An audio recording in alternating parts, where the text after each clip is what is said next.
ವ್ಯಾಖ್ಯಾಮುದ್ರಾಂ ಕರಸರಸಿಜೈಃ ಪುಸ್ತಕಂ ಶಂಖಚಕ್ರೆ ಬಿಭ್ರದ್ಭಿನ್ನಸ್ಫಟಿಕರುಚಿರೆ ಪುಂಡರೀಕೆ ನಿಷಣ್ಣಃ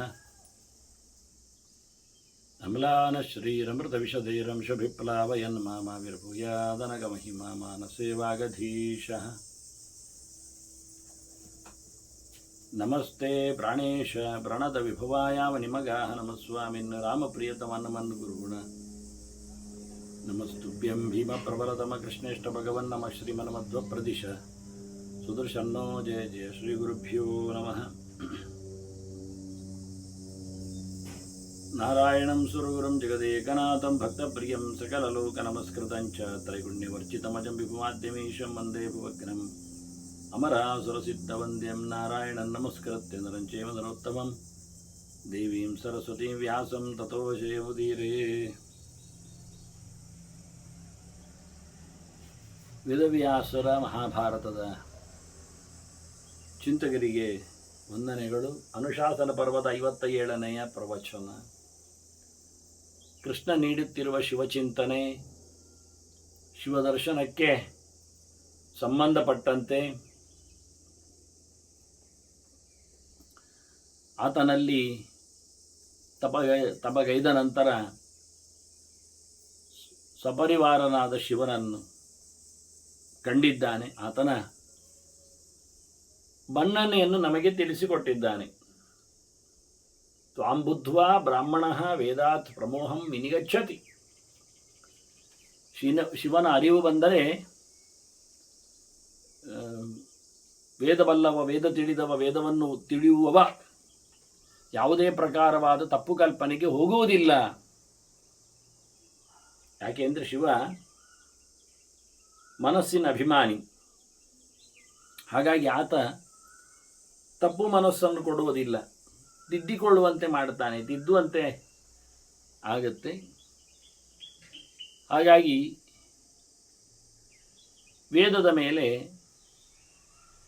ಅರಿವು ಮೂಡಿಸಿಕೊಳ್ಳುವ ಮನಿಗೆ ಯಾವುದೇ ಪ್ರಕಾರವಾದ ಗೊಂದಲ ಬರುವುದಿಲ್ಲ. ಹಾಗಾಗಿ ವೇದಕ್ಕೂ ಶಿವ ಅಂತ ಹೆಸರು ಆ ಲೆಕ್ಕಾಚಾರದಲ್ಲಿ. ನೀನು ಹೃದಯಂ ಸರ್ವಭೂತಾನಾಂ ಕ್ಷೇತ್ರಜ್ಞ ತ್ವಂ ಋಷಿಷ್ಟುತಃ. ಅಲ್ಲೇ ಸ್ಪಷ್ಟಪಡಿಸಿದ್ರಿ. ಈಗ ಸರ್ವಭೂತಾನಾಂ ಹೃದಯಂ ಅಂತ. ಹೃದಯಂ ಎಲ್ಲ ಭೂತರಿಗೆ ನೀನು ಹೃದಯ ಅಂದರೆ ಪ್ರೀತಿಯವ ಅಂತಲೂ ಅರ್ಥ. ಹೃದಯಂ ಪ್ರಿಯ ಮುಚ್ಚಿತ್ಕಂ,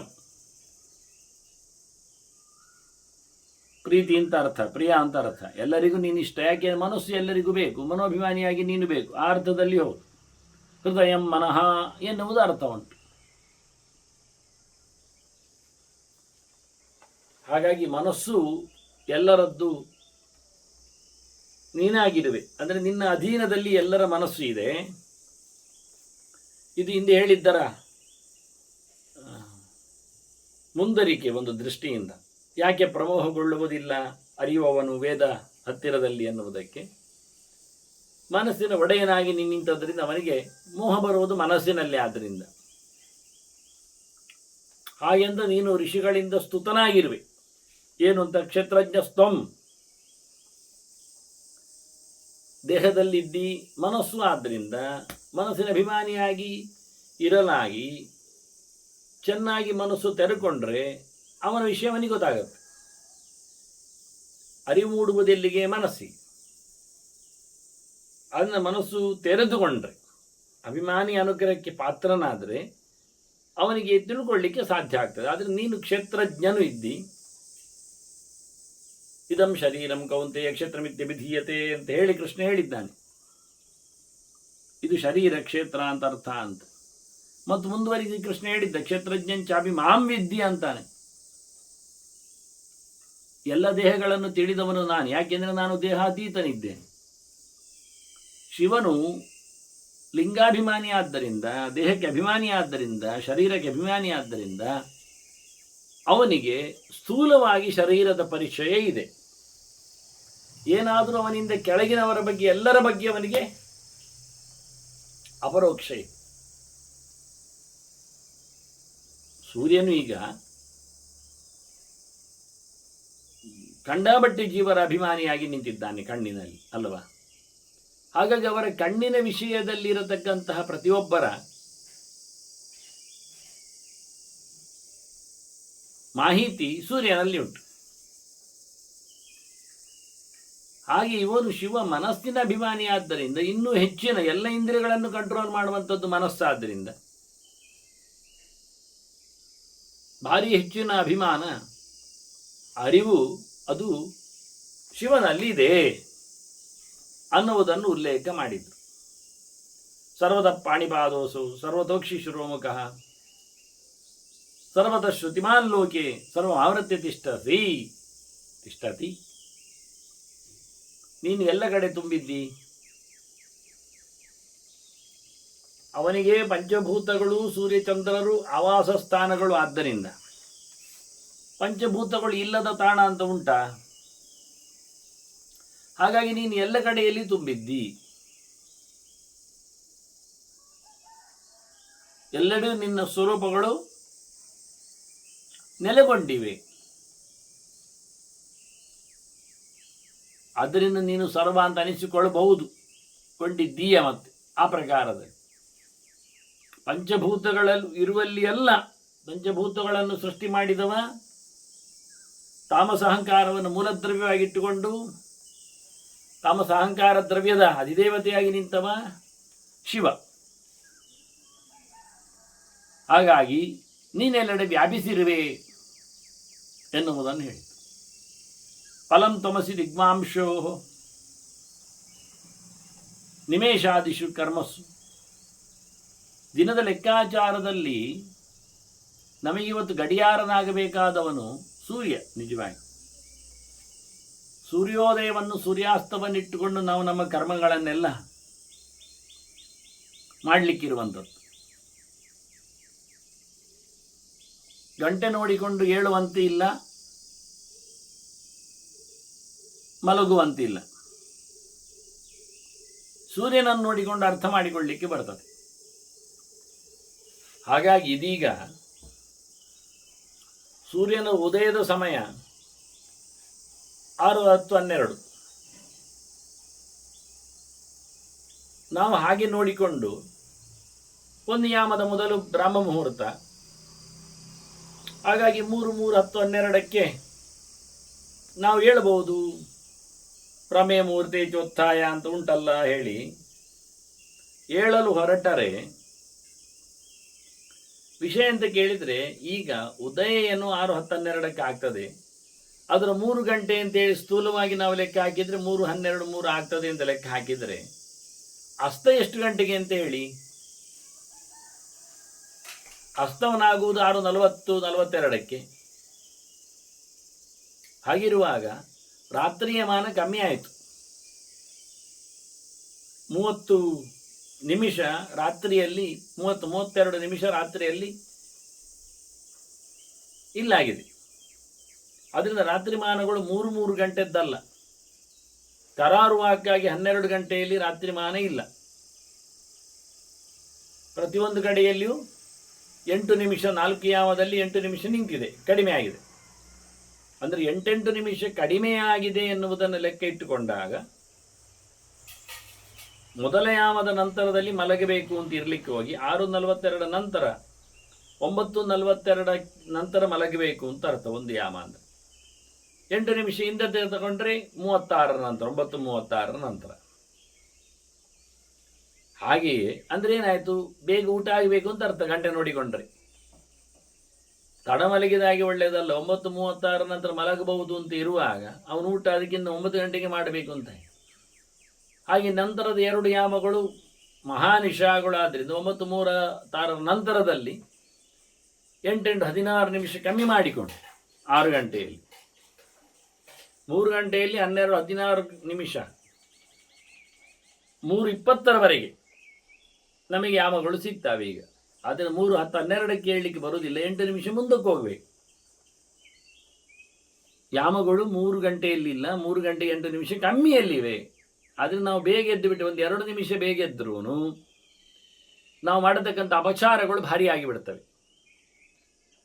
ಹೇಗೆಂದರೆ ಎದ್ದ ಬಳಿಕ ಶೌಚಾಚರಣೆಯನ್ನು ಸಂಪಾದನೆ ಮಾಡಿಕೊಂಡು ಮತ್ತೆ ಹಲ್ಲುಜ್ಜಿಕೊಂಡು ಸ್ನಾನ ಮಾಡಲಿಕ್ಕೆ. ದೌತದಂತ ಸಮಾಜಮ್ಯ ಸ್ನಾನಂ ಕುರ್ಯಾತ್ ವಿಧಾನತಃ ಅಂತ. ನಾವು 5-6 ನಿಮಿಷ ಬೇಗ ಎದ್ದು ಬಿಟ್ರೆ 5-6 ನಿಮಿಷದ ಬೇಗದ ಹೊತ್ತಿನಲ್ಲಿ ನಾವು ಮಾಡಿದ್ದ ಏನೊಂದು ದಂತಧಾವನಾದಿಗಳುಂಟು, ಅದು ಹಿಂದಿನ ದಿನಕ್ಕೆ ಸೇರ್ತದೆ.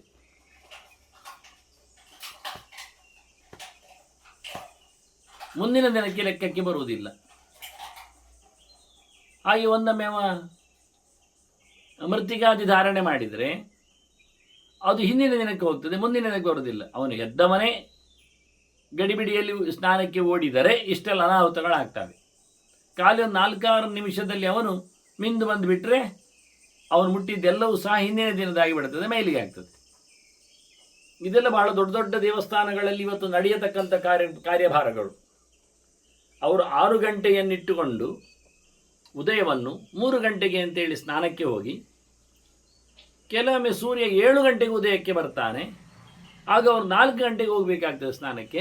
ಅವರು ಎಂದಿನಂತೆ 3 ಗಂಟೆಗೆ ಏಳುವುದು ಅಂತ ಮಾಡಿ ಸ್ನಾನ ಮಾಡಿ ಎಲ್ಲವನ್ನು ಮುಟ್ಟಿಡ್ತಾರೆ, ತಂದಾಕಿ ಬಿಡ್ತಾರೆ. ನೀರು ತರುವವರು ನೀರು ತರ್ತಾರೆ, ಅಡುಗೆಯವರು ಅಡುಗೆ ಮಾಡ್ತಾರೆ, ಮುಂದಿನವರದನ್ನು ಮುಂದುವರಿಸಿಕೊಂಡು ಹೋಗ್ತಾರೆ.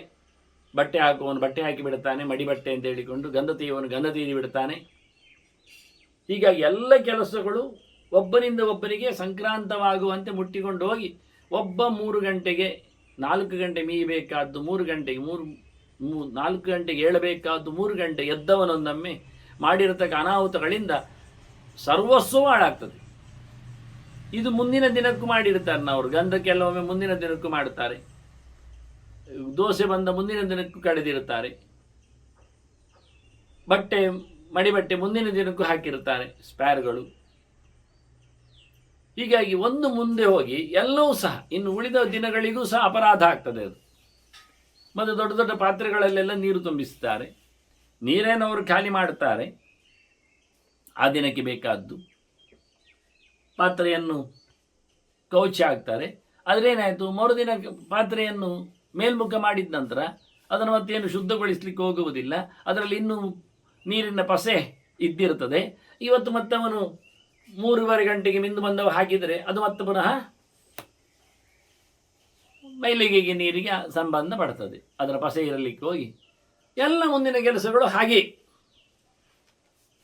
ಕೆಲವು ದೇವಸ್ಥಾನಗಳಲ್ಲಿ ಅಪ್ಪಕ್ಕೆ ಕಡಿತಾರೆ, ಕೆಲವು ದೇವಸ್ಥಾನಗಳಲ್ಲಿ ಸ್ನಾನಕ್ಕೆ ನೀರು ಹಾಕಿದ್ದಾರೆ, ಕಟಾರದಲ್ಲಿ ತುಂಬಿಸ್ತಾರೆ. ಹೆಚ್ಚಿನ ದೇವಾಲಯಗಳಲ್ಲೆಲ್ಲ ನೀರು ಮೊದಲು ತಂದು ಹಾಕಿಬಿಡೋದು. ಮತ್ತು ಕೆಲವು ಮಠ ಮಂದಿರಗಳಲ್ಲಿ ಬಟ್ಟೆ ಬರೆಗಳನ್ನೆಲ್ಲ ಹಾಸಿ ಬಿಡುತ್ತಾರೆ. ಮತ್ತು ಕೆಲವು ಗುಡಾರಗಳಲ್ಲೆಲ್ಲ ಅನ್ನಕ್ಕೆ ನೀರಿಟ್ಟಾಗಿ ಹೋಗ್ತದೆ. ಹೀಗೆ ಒಂದರಿಂದಾಗಿ ಅಪಚಾರ, ಒಬ್ಬನಿಂದಾಗಿ ಎಲ್ಲವೂ ಸಹ ತಪ್ಪಾಗಿ ಬಿಡುತ್ತೆ. ಆದ್ದರಿಂದ ತಡವಾದರೂ ಪರವಾಗಿಲ್ಲ, ಸ್ವಲ್ಪ ಸಮಯ ಕಾದು ಹಿಂದೆ ನಿಂತು ಮಾಡುವುದು ಒಳ್ಳೆ. ಅದನ್ನು ದಿಗ್ಮಾಂಶೋ ನಿಮೇಷಾದಿಶು ಕರ್ಮಸು ಅಂತ ಸೂರ್ಯನಲ್ಲಿ ಇಟ್ಟುಕೊಂಡು ನಾವು ಮಾಡತಕ್ಕಂತಹ ನಿಮಿಷ ಲೆಕ್ಕಾಚಾರದ ಕೆಲಸಗಳಲ್ಲಿಯೂ ಫಲ ಕೊಡುವವನು ನೀನಿದ್ದಿ. ಯಾಕೆಂದರೆ ಅದು ಶುದ್ಧವಾದ ಮನಸ್ಸಿನಲ್ಲಿ ಆಯಿತೋ ಇಲ್ಲವೋ, ಎಚ್ಚರಗೊಂಡ ಮನಸ್ಸಿನಲ್ಲಿ ಆಗಿದೆ ಇಲ್ಲವೋ, ಅಲ್ಲಿಗೆ ಬಿದ್ದೋಯಿತು. ಶುದ್ಧತೆಯನ್ನು ಮಾಡಿಕೊಂಡಿಲ್ಲ, ಹೊರಗೆ ಮೀಯುವ ಮೂಲಕ ಒಳಗೆ ಮೀಯತಕ್ಕಂತಹ ಕಥೆಯನ್ನು ಮಾಡಿಕೊಳ್ಳಲಿಕ್ಕೆ ರೂಢಿಸಿಕೊಳ್ಳಲಿಕ್ಕೆ ಬರ್ತದೆ. ಕ್ರಮವೇ ಹಾಗೆ ಅಲ್ವ, ಅದರಾಚೆಗೇನು ಮಾಡಲಿಕ್ಕೆ ಬರುವುದೇ ಇಲ್ಲ. ಒಂದು ಲೆಕ್ಕ ಇದೆ, ಧರ್ಮಶಾಸ್ತ್ರಕ್ಕೆ ಚೌಕಟ್ಟು ಇದೆ, ಅದರ ಮೇಲೆ ತರ್ಕಕ್ಕೆ ಅವಕಾಶ ಇಲ್ಲ. ಸೌಟು ಅಂದರೆ ನಿಮಗೆ ಗೊತ್ತುಂಟು ಹೇಗಿರ್ತದೆ ಅಂತ. ಅದು ಪಾತ್ರೆಯಲ್ಲಿನ ಪದಾರ್ಥಗಳನ್ನು ಎತ್ತಲಿಕ್ಕೆ ಅನುಕೂಲ ಆಗುವ ಹಾಗೆ ಅದರಲ್ಲಿ ಆರಂಭದಲ್ಲಿ ಒಂದು ತಟ್ಟೆಯ ಆಕಾರದಲ್ಲಿ ಹೊಂಡ ಮಾಡಿದ ಒಂದು ಪೋಷಣೆ ಇರ್ತದೆ, ಮತ್ತು ಹಿಡಿಲಿಕ್ಕೆ ಬೇಕಾದಷ್ಟು ಉದ್ದನೆಯ ದಂಡ ಇರ್ತದೆ ಅದರಲ್ಲಿ. ಹಾಗೆ ಪಾತ್ರ ಮತ್ತು ದಂಡ ಸೇರಿಕೊಂಡು ಒಂದು ಸೌಟು ಅಂತ ಆಗ್ತದೆ. ನೀವು ಸಾರು ಹಾಕುವಾಗಿ ಪಾಯಸ ಹಾಕುವಾಗಿ ನೋಡಿರ್ಬೋದು ಅದನ್ನು, ಸೌಟು ಅಂದರೆ ಏನು ಅಂತ. ಅದರದ್ದಲ್ಲಿ ಸಣ್ಣ ಮಟ್ಟಿನದ್ದು ಉದ್ಧರಣೆ ಅಂತ ಮಾಡುವಂಥದ್ದು, ಕೌಳಿಗೆ ಸೌಟು ಅಂತ ಮಾಡುವಂಥದ್ದು. ಈ ಉದ್ದನೆ ಏನೊಂದು ಸೌಟಿದೆ, ಅದರ ಕೈ ಸಾಮಾನ್ಯ ಹಿಡಿ ಅಂದರೆ ದಂಡಾಕಾರದಲ್ಲಿ ಇರತಕ್ಕ ಅದರ ಕೋಲು ಸಾಮಾನ್ಯ 1 ಅಡಿಯಷ್ಟು ಉದ್ದ ಇರ್ತದೆ. ಸಣ್ಣಕ್ಕೊಂದು ಕಪ್ಪಿನಾಗಿ ದೊಡ್ಡದಲ್ಲಿ ಅದರದ್ದು ಮಂಡೆ ಇರ್ತದೆ, ಸಾರನ್ನು ಪಾಯಸವನ್ನು ಹೊತ್ತುಕೊಳ್ಳುವ ಹಾಗೆ. ಈಗ ನೀವು ಅದು ಏನೋ ಒಂದು ಹಾಕಿದ್ದೀರಿ, ರಸಾಯನ ಹಾಕಿದ್ದೀರಿ, ಈಗ ಅದನ್ನು ತೊಳಿತೀರಿ. ಯಾಕೆಂದರೆ ಅದನ್ನು ನೀವೀಗ ಸಾರಿಗೆ ಉಪಯೋಗಿಸಬೇಕು. ಹಾಗೆ ಹೇಗೆ ತೊಳಿತೀರಿ ನೀವು? ಅದರ ಬಾಯನ್ನು ಮಾತ್ರ, ತಟ್ಟೆಯನ್ನು ಮಾತ್ರ ತೊಳಿತೀರಿ. ಯಾಕೆಂದರೆ ಹಿಡಿದದ್ದು ರಸಾಯನ ತಟ್ಟೆಯಲ್ಲಿ ಅಲ್ವಾ, ಅದು ಬೇಡ ನಮಗೆ. ಅದೊಂದೊಮ್ಮೆ ಸಂಕ್ರಾಂತ ಆಗ್ತದೆ ಇನ್ನೊಂದಕ್ಕೆ ಹಾಕಿದರೆ ಅಂತೇಳಿ ಅಷ್ಟನ್ನು ಮಾತ್ರ ತೊಳೆದು ಅದನ್ನು ಮೊಸರಿನ ಪಾತ್ರೆಗೋ ಇನ್ನೊಂದಕ್ಕೂ ಹಾಕ್ತೀರಿ. ಈಗ ಅದನ್ನು ಪೂರ್ಣವಾಗಿ ತೊಳಿಬೇಕು ಇನ್ನೊಮ್ಮೆ ಹಾಕಲಿಕ್ಕೆ. ಯಾಕೆಂದರೆ ಅದು ಪಾಯಸ ಹಾಕಿದ್ದು ಅದು ಹಾಲಿನ ಪಾಯಸ ಹಾಕಿದ್ದು, ಅದು ಅನ್ನ ಬೇಯಿಸಿದ ಪಾಯಸ ಅದು. ಈಗ ತೊಳಿತೀರಿ, ಹೀಗೆ ತೊಳಿತೀರಿ ಅದನ್ನು. ಮೊಸರೆ ಆದ್ದರಿಂದ ಅದನ್ನು ಅನ್ನವನ್ನು ಮಾಡಿದ್ದರಿಂದ ನೀವು ಮೊಸರಿಗೆ ಹಾಕಬೇಕು ಅದನ್ನು ಅಂದಾಗ ಅದನ್ನು ದಂಡ ಸಮೇತ ತೊಳಿತೀರಿ. ಖಾಲಿ ಕೈಯನ್ನು ಮಾತ್ರ, ಅದರ ಹಿಡಿಯನ್ನು ಮಾತ್ರ ಅಲ್ಲ, ಅದರ ತಟ್ಟೆಯನ್ನು ಮಾತ್ರ ಅಲ್ಲ, ಈಗ ಹಿಡಿದ ಜಾಗವನ್ನಲ್ಲ, ಅದು ಕಂಪ್ಲೀಟ್ ನೀವು ತೊಳೆದು ಹಾಕ್ತೀರಿ. ಅಲ್ಲಿಗೆ ಮುಗಿಸಿ. ಇಡೀ ಸೊತ್ತು ಸಂಗತಿಯ ಹಿಡಿಯನ್ನು ನೀವು ತೊಳೆದು ಹಾಕುವ ಮೂಲಕ ಅದರ ಪಾವಿತ್ರ್ಯವನ್ನು ನೀವು ರಕ್ಷಣೆ ಮಾಡ್ತೀರಿ. ಇದಿಷ್ಟು ಹೊರಗೆ ನಾವು ಕಾಣತಕ್ಕಂಥ ಮದಿಮೈಲಿಗೆ ವಿಚಾರ, ಶುದ್ಧತೆಯ ಕತೆ. ನಿಮ್ಮ ಕೈಯು ಹಾಗೆ ಉಂಟಲ್ಲ ನೋಡಿ, ಕೈಯು ಸಹ ಒಂದು ದೊಣ್ಣೆಯಾಗಿ ಮಾಡಲಿಕ್ಕೆ ಬರ್ತದೆ. ಎದುರಲ್ಲಿ ಪೋಷನಲ್ಲಿ ಏನು ಹಿಡ್ಕೊಳ್ಳಿಕ್ಕೆ ಬರ್ತದೆ, ಹಿಡಿಲಿಕ್ಕೆ ಬರ್ತದೆ. ಸಾರೋ ಅನ್ನವನ್ನು ಎಲ್ಲ ತೆಗಿಲಿಕ್ಕೆ ಬರ್ತದೆ. ಹಿಡಿಯಾಗಿ ನಮ್ಮದು ಕೈ ಉಂಟು, ಕೈಗಂಟಿನವರೆಗಿನ ಕೈ, ಪ್ರಕೋಷ್ಠ ಅಂತ ಕರೀತಾರೆ. ಹಾಗಾದ್ರೆ ಈಗ ನಿಮ್ಮ ಕೈ ಏನು ಮುಟ್ಟಿದ್ದೀರಿ ಅಂತ ಅಂದಾಗ, ಏನು ಹಿಡಿದಿದೆ ಅಂದಾಗ ನೀವು ತೊಳೆಯುವುದೆಷ್ಟನ್ನು? ಆ ಬೆರಳಿನ, ಕೈಗಂಟಿನ, ರಿಸ್ಟಿನವರೆಗಿನ ಪೋಷನನ್ನು ಮಾತ್ರ ತೊಳೆಯುವುದು. ಯಾರಾದರೂ ಕೈಗಂಟಿನವರೆಗೆ ತೊಳಿತಾರ? ನಿಜವಾಗಿ ತೊಳಿಬೇಕಾದ ಸೌಟಿನಂತಂದ್ರೆ ಕೈಗಂಟಿನವರೆಗೆ ಹೋಗಬೇಕಲ್ಲ ಪ್ರತಿ ಸರ್ತಿ ಸಹ. ಅಂದರೆ ವಿಧಾನಗಳು ಎಷ್ಟು ಚೆನ್ನಾಗಿರ್ತದೆ ಅಂತ. ನೀವು ತರ್ಕ ಎಷ್ಟೋ ಮಾಡಬಹುದು, ಅಲ್ಲೆಲ್ಲ ತಿನ್ನಲಿಲ್ಲ, ಅಲ್ಲಿಗೆಲ್ಲ ಹೋಗಲಿಲ್ಲ, ಹೋದಾಗ ತೊಳಿತೇವೆ ಅಂತ. ಆದರೆ ಪ್ರಯೋಜನ ಆಗುವುದೇ ಇಲ್ಲ ಲೆಕ್ಕಾಚಾರ ಮಾಡಿದರೆ. ಇಲ್ಲ, ಕೈಗಂಟಿನವರೆಗೆ ತೊಳೆದ್ರೆ ಸಾಕ, ಮತ್ತೊಬ್ಬರು ಕೇಳ್ತಾರೆ ಅದು ಭುಜದವರೆಗೂ ಹೋಗಲಿ, ಇಡೀ ಉದ್ದನೆಯ ಕೈ ಇದ್ದಾಗೆ ಉಂಟಲ್ಲ, ಉದ್ದ ಹಿಡಿ ಇದ್ದಾಗೆ ಉಂಟಲ್ಲ, ದೊಡ್ಡ ಕೈ ಹಾಕಿದ ಹಾಗೆ ಉಂಟಲ್ಲ ಅಂತಾರೆ. ಕೆಲವೊಮ್ಮೆ ದೊಡ್ಡ ಪಾತ್ರೆಯನ್ನು ಕೆಳಡಿಸ್ಲಿಕ್ಕೆ ದೊಡ್ಡ ಹಿಡಿ ಇದ್ದ ಸಟ್ಟುಗಳು ಇರ್ತವೆ, ಜೈಂಟ್, ಭಾರಿ ಗಮ್ಮತ್ ಇರ್ತದೆ ಅದು, 4-6 ಅಡಿ ಎತ್ತರದ್ದು. ಹಾಗೆ ನಮ್ಮ ಕೈ ಸಹ ಉಂಟಲ್ಲ ಹೇಳಿಕೊಂಡು ನಾವು ಹಿಡಿ ತೊಳಿಬೇಕು. ಅದು ಮೇಲಿಂದ ಹಿಡಿ ತೊಳೆಯುವುದು ಅಂದರೆ ನಮ್ಮ ಮೈಗೆಲ್ಲ ಹಾಕಿದ ಹಾಗೆ ಒಂದು ಅರ್ಧ ಸ್ನಾನವೇ ಆಗ್ತದೆ ಆ ಲೆಕ್ಕಾಚಾರದಲ್ಲಿ ಮಾಡಿಕೊಂಡು ಹೋದ. ಅದನ್ನು ಧರ್ಮಶಾಸ್ತ್ರದ ಮೇಲೆ ತರ್ಕ ಮಾಡಲಿಕ್ಕೆ ಬರುವುದಿಲ್ಲ ಅಂತ ಹೇಳಿದ್ ನಾನು. ಇದರಿಂದ ಶುದ್ಧಿಯಂಗವಾಗಿ ಮುಳುಗಿ ಒಂದು ಸ್ನಾನ ಮಾಡಿದ್ರು ಹೊಟ್ಟೆಯ ಒಳಗೆ ನೀರು ಹೋಗ್ತದ, ತೊಳಿಲಿಕ್ಕೆ ಉಂಟಾ? ಪಾತ್ರೆಯನ್ನು ಹೊರಗೆ ತೊಳೆಯುವುದರಿಂದ ಶುದ್ಧಿ ಆಯಿತು, ಒಳಗೆ ತೊಳೆಯದಿದ್ದರೆ ಶುದ್ಧ ಆಗ್ತದ? ಹಾಗೆ ನಮ್ಮದು ಹೊಟ್ಟೆ ಅನ್ನೋದೊಂದು ಪಾತ್ರೆ ಇದ್ದಾಗಲ್ವ, ಹೊರಗಿನಲ್ಲಿ ನೀವು ಮುಳುಗಿ ಆಯಿತು, ಒಳಗಿನ ಕಥೆ ಏನು? ಅದನ್ನು ಇಲ್ಲಿ ಹೇಳಿದ್ದು ಫಲಂ ತ್ವಮಸಿ ಅಂತ ಹೇಳಿ. ಮನಸ್ಸು ಶುದ್ಧ ಆದರೆ ಎಲ್ಲವೂ ಶುದ್ಧ ಆದ ಹಾಗೆ. ಅದನ್ನು ಮನಸ್ಸಿನಲ್ಲಿ ಪುಂಡರೀಕಾಕ್ಷನ ಸ್ಮರಣೆಯನ್ನು ಮಾಡುವ ಮೂಲಕ ಅಂತರ್ಬಹಿಶ್ಚತಸ್ತರ್ವಂ ಎನ್ನುವ ನೆಲೆಯಲ್ಲಿ ಸಬಾಹ್ಯಾಭ್ಯಂತರ ಶುಚಿಯಿಂದ ಅಭ್ಯಂತರವನ್ನು ಶುಚಿಯಾಗಿ ಉಳಿಸಲಿಕ್ಕೆ ಕಾರಣ. ಇಲ್ಲದಿದ್ದರೆ ಹೊಟ್ಟೆಯ ಒಳಗೆ ಕೈಯಾಗಿ ತೊಳಿಲಿಕ್ಕೆ ಆಗುವುದಿಲ್ಲ. ಕೆಲವು ಯೋಗ ಮಾರ್ಗಗಳುಂಟು, ಕೆಲವು ಯೋಗಿಗಳು ಇದ್ದಾರೆ, ಅವರು ಜಲಧೌತಿ, ವಸ್ತ್ರಧೌತಿ ಎಲ್ಲ ಪ್ರಯೋಗ ಮಾಡ್ತಾರೆ, ಮಾಡಿ ತೋರಿಸ್ತಾರೆ. ಅವರು ಕರಳನ್ನು, ಹೊಟ್ಟೆಯನ್ನೆಲ್ಲ ಕ್ಲೀನ್ ಮಾಡುವ ವಿಧಾನವನ್ನು ಮಾಡಿ ತೋರಿಸ್ತಾರೆ ಅವರು. ಒಂದು ತಟ್ಟೆಯಲ್ಲಿ ನೀವೆಲ್ಲ ಮಾಡಲಿಕ್ಕೆ ಹೋಗಬೇಡಿ, ಮಾಡುವುದನ್ನು ಹೇಳಿದ್ದೇನಷ್ಟೇ. ಒಂದು ತಟ್ಟೆಯಲ್ಲಿ ಶುದ್ಧವಾದ ನೀರನ್ನು ಹಾಕಿ ಅದರಲ್ಲಿ ಒಂದು ರೀತಿಯಾದ ಟೇಪ್, ಬಟ್ಟೆಯ ಸುರುಳಿ ಆಕಾರದ ಬಟ್ಟೆಯ ಟೇಪ್, ಸುಮಾರು 8 ಅಡಿ ಉದ್ದದ್ದು, ಅದನ್ನು ಅದರಲ್ಲಿ ಚೆನ್ನಾಗಿ ನೀರಲ್ಲಿ ಅದ್ದಿ ಮುಳುಗಿಸಿ ಅದನ್ನು ಅವರು ಬಾಯಿಯೊಳಗೆ ಹಾಕ್ಕೊಳ್ತಾರೆ. ಬಾಯಿಯೊಳಗೆ ಹಾಕಿಕೊಂಡು ನುಂಗ್ತಾರೆ. ಚೂರು ಚೂರು ಚೂರು ದುಡ್ತಾ ಬಟ್ಟೆಯನ್ನು ಇಡೀ ನುಂಗ್ತಾರೆ. ಅದರ ಕಡೆ ಮಾತ್ರ ಚೂರು ಇರ್ತದೆ ಕೈಯಲ್ಲಿ. ಅದನ್ನು ಮತ್ತೆ ಅವರು ಹಿಡಿದು ನಿಧಾನಕ್ಕೆ ಹೊರಗೆ ಎಳಿತಾರೆ. ಸುಮಾರು 8 ಅಡಿ ಉದ್ದದ ಆ ಟೇಪನ್ನು ಬಾಯಾ ಮಾಡಿಕೊಂಡು ದೊಂಡೆಯಿಂದ ಹೊರಗೆ ನಿಧಾನಕ್ಕೆ ಎಳಿತಾರೆ. ಎಳೆದು ಅದೇ ತಟ್ಟೆಗೆ ಹಾಕ್ತಾರೆ. ಆಗ ಅದರಲ್ಲಿ ಹಿಡಿದಿದ್ದದ್ದೆಲ್ಲ ಕಶ್ಮಲಗಳು ಆ ತಟ್ಟೆಯಲ್ಲಿ, ಆ ಬಟ್ಟೆಯಲ್ಲಿ ಬಂದು ಸೇರ್ತವೆ. ಅಂದರೆ ಏನಾಯ್ತು, ಬಟ್ಟೆ ಒಳಗೆ ಕಳಿತು. ನಾವು ಒಂದು ಸಣ್ಣ ಸಪೂರವಾದ ಬಾಟ್ಲಿಯನ್ನು ಏನಾದರೂ ಒಂದು ಬಟ್ಟೆ ಒಳಗೆ ಹಾಕಿ ಹೀಗೆ ಕೋಲಿನಲ್ಲಿ ಅಲ್ಲಾಡಿಸಿ ಕ್ಲೀನ್ ಮಾಡಿದ ಹಾಗೆ ಹೊಟ್ಟೆಯನ್ನು ಕ್ಲೀನ್ ಮಾಡುವವರಿದ್ದಾರೆ. ಇದಕ್ಕೆ ಜಲಧೌತಿ, ವಸ್ತ್ರಧೌತಿ ಎಲ್ಲ ಹೆಸರುಗಳೆಂಟ ಉಂಟು ಇದಕ್ಕೆ. ಇಷ್ಟೆಲ್ಲ ಹೊಟ್ಟೆಯನ್ನು ಕ್ಲೀನ್ ಮಾಡಿದರೂ ಪೂರ ಬದಿಯಿಂದ ಒರೆಸಿ ತೆಗಿಲಿಕ್ಕೆಲ್ಲ ಆಗೋದಿಲ್ಲ ಅವರಿಗೆ. ಆಪರೇಷನ್ ಮಾಡುವಾಗ ಹತ್ತಿ ಬಟ್ಟೆಯಲ್ಲಿ ಹೊಟ್ಟೆಯನ್ನು ಒರೆಸುವಂತೆ, ಕ್ಲೀನ್ ಮಾಡುವಂತೆ, ಮಲದ್ವಾರಗಳನ್ನು ಮೂತ್ರದ್ವಾರಗಳನ್ನೆಲ್ಲ ಬಹಳ ಚೆನ್ನಾಗಿ ಒರೆಸಿ ತೆಗೆಯುವಂತೆ ಕಂಪ್ಲೀಟ್ ಅದೆಲ್ಲ ಮಾಡಲಿಕ್ಕೆ ಆಗುವುದಿಲ್ಲ. ಅದಕ್ಕೆ ಕೊಯ್ಲೇಬೇಕಾಗ್ತದೆ. ಆದ್ದರಿಂದ ಇಂಥ ಸಂದರ್ಭಗಳಲ್ಲಿ ಬಹಳ ಶುದ್ಧವಾಗಿ ಶುಚಿರ್ಭೂತನಾಗಲಿಕ್ಕೆ ಕಾರಣನಾಗುವಂತೆ ಭಗವಂತನ ಸ್ಮರಣೆಯೇ ಮುಖ್ಯ ಆಗಿರ್ತದೆ. ಅದಕ್ಕೆ ಕಾರಣ ಸೂರ್ಯನ ಉದಯ, ಸೂರ್ಯನ ಲೆಕ್ಕಾಚಾರ ಅದಕ್ಕಿಂತ ಮೊದಲು ಅಲ್ಲ ಅನ್ನುವುದನ್ನು ಅರ್ಥ ಮಾಡಿಕೊಂಡ್ರೆ ಇನ್ನು ಮುಂದಕ್ಕೆ ಸಹ ಅವನು ಬೆಳಕಿನ ಬಗ್ಗೆ ಸೂರ್ಯನ ಬಗ್ಗೆ ಹೇಳುವುದೆಲ್ಲ ಅರ್ಥ ಆಗ್ತದೆ. ತೊಂಬೈ ಪ್ರಭಾರ್ಚಿಹಿ ಅದಕ್ಕೆ ಹೇಳಿದ್ ನಾವು. ನೀನು ಉದಯಿಸುವ ಸೂರ್ಯ ಬೆಳಕಿನ ಕಿಡಿ, ನೀನು ಅದರಲ್ಲೇ ಕೆಲಸ ಆಗುವಂಥದ್ದು. ಸೋಲಾರ್ ಎನರ್ಜಿ ಅನ್ನೋ ನೆಲೆಯಲ್ಲಿ ಪುರುಷಃ ಸರ್ವಸ್ಯ ಹೃದಯ ಸಂಶ್ರಿತ, ಎಲ್ಲರ ಹೃದಯದಲ್ಲಿ, ಮನಸ್ಸಿನಲ್ಲಿ, ಅಂತರಾಳದಲ್ಲಿ ನೀನು ಆಶ್ರಯಿಸಿದ್ದಿ. ನಿನ್ನಲ್ಲಿ ಅಣಿಮ, ಮಹಿಮಾ, ಪ್ರಾಪ್ತಿ, ಈಶಾನಃ, ಜ್ಯೋತಿರವ್ಯಯ ಇಂಥ ಶಕ್ತಿಗಳು, ಗುಣಲಕ್ಷಣಗಳು ಎಲ್ಲ ನೆಲೆಗೊಂಡಿವೆ. ನೀನು ಎಷ್ಟು ಸಣ್ಣದೂ ಆಗಬಲ್ಲವನು, ಎಷ್ಟು ದೊಡ್ಡದೂ ಆಗುವವನಿದ್ದಿ. ಅದರಂತೆ ನಿನಗೆ ಸಿಗಲಾರದ ಸಂಗತಿಗಳಿಲ್ಲ. ಎಲ್ಲರ ಮೇಲೆ ಒಡೆತನ ನಿನ್ನಲ್ಲಿದೆ. ನೀನು ತೇಜಸ್ಸು ಸ್ವರೂಪನಿದ್ದಿ. ನಿನಗೆ ನಾಶಗಳು ಇಲ್ಲ. ತ್ವಯಿ ಬುದ್ಧಿ ಮತಿ ಲೋಕಾ ಪ್ರಪನ್ನಾ, ಲೋಕಗಳೆಲ್ಲ ಒಳ್ಳೆಯ ಬುದ್ಧಿಯನ್ನು, ಒಳ್ಳೆಯ ಮತಿಯನ್ನು, ಕಳೆದ ಬಾರಿ ನೋಡಿದ್ದೇವೆ ನಾವು, ಬುದ್ಧಿ ಎಂದ್ರೇನು ಮತಿ ಎಂದ್ರೇನು ಅಂತ ಅರ್ಥದಲ್ಲಿ. ಹಾಗಾಗಿ ಪ್ರಾಮಾಣಿಕವಾದ ಎಚ್ಚರವನ್ನು ನಿನ್ನಿಂದಾಗಿ ಲೋಕದವರು ಪಡೆದಿದ್ದಾರೆ. ನಿನ್ನನ್ನು ಆಶ್ರಯಿಸಿದ್ದಾರೆ. ಅವರು ಸಂಶ್ರಿತಾಷ್ಟಯೇ ನಿನ್ನನ್ನು ಶರಣಾಗಿದ್ದಾರೆ, ನಿನ್ನ ಚಿಂತನೆ ಮಾಡಿದ್ದಾರೆ. ಅದರಿಂದಾಗಿ ಅವರು ಜ್ಞಾನಿಗಳಾಗಿದ್ದಾರೆ. ಅವರಿಗೆ ಬುದ್ಧಿಯೂ ಮತಿಯೂ ಇರಲಿಕ್ಕಾಗಿ ಅವರು ದರ್ಶನದಲ್ಲಿ ಒಳ್ಳೆಯ ಬುದ್ಧಿಯಿಂದ ನಿತ್ಯವಾಗಿ ನಿನ್ನ ಸಂಬಂಧವನ್ನು ಸಂಪಾದನೆ ಮಾಡ್ತಾರೆ.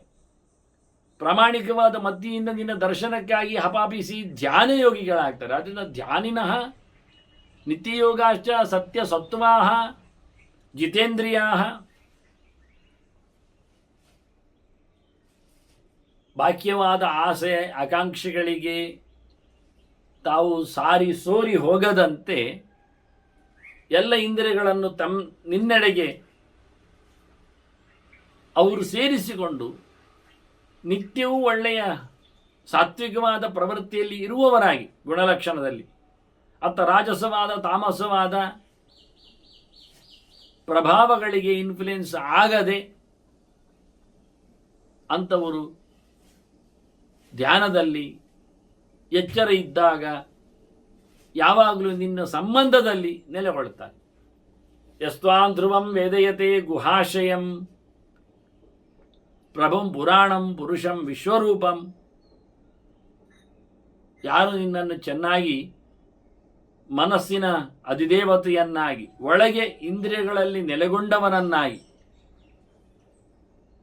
ಅತಿ ಎತ್ತರದ ಹಳೆಯ ವ್ಯಕ್ತಿಯನ್ನಾಗಿ, ದೇಹದ ಒಳಗೆ ಚೇಷ್ಟೆ ಮಾಡಿಸುವ ಅಭಿಮಾನಿಯನ್ನಾಗಿ, ಸಮರ್ಥನನ್ನಾಗಿ, ಎಲ್ಲೆಡೆಯೂ ತುಂಬಿದವನನ್ನಾಗಿ, ಎಲ್ಲರಲ್ಲಿಯೂ ಸಹ ಅವರಿಗೆ ಬೇಕಾದ ರೂಪವನ್ನು ಕೊಡುವವನನ್ನಾಗಿ ಯಾರು ತಿಳ್ಕೊಳ್ಳುತ್ತಾರೆ,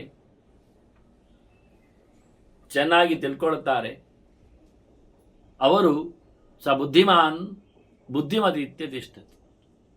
ಅವನನ್ನು ನಾವು ತಿಳಿದವ ಅಂತ ತಿಳ್ಕೊಳ್ಳುತ್ತೇವೆ. ಅವನು ಸಾಮಾನ್ಯವಾದ ಅರಿವಿಗಿಂತ ಆಚೆ ನಿಂತಿದ್ದಾನೆ, ಅಂದರೆ ಅಪರೋಕ್ಷದ ಅನುಭವಿ ಅನಿಸಿಕೊಳ್ಳುತ್ತಾನೆ.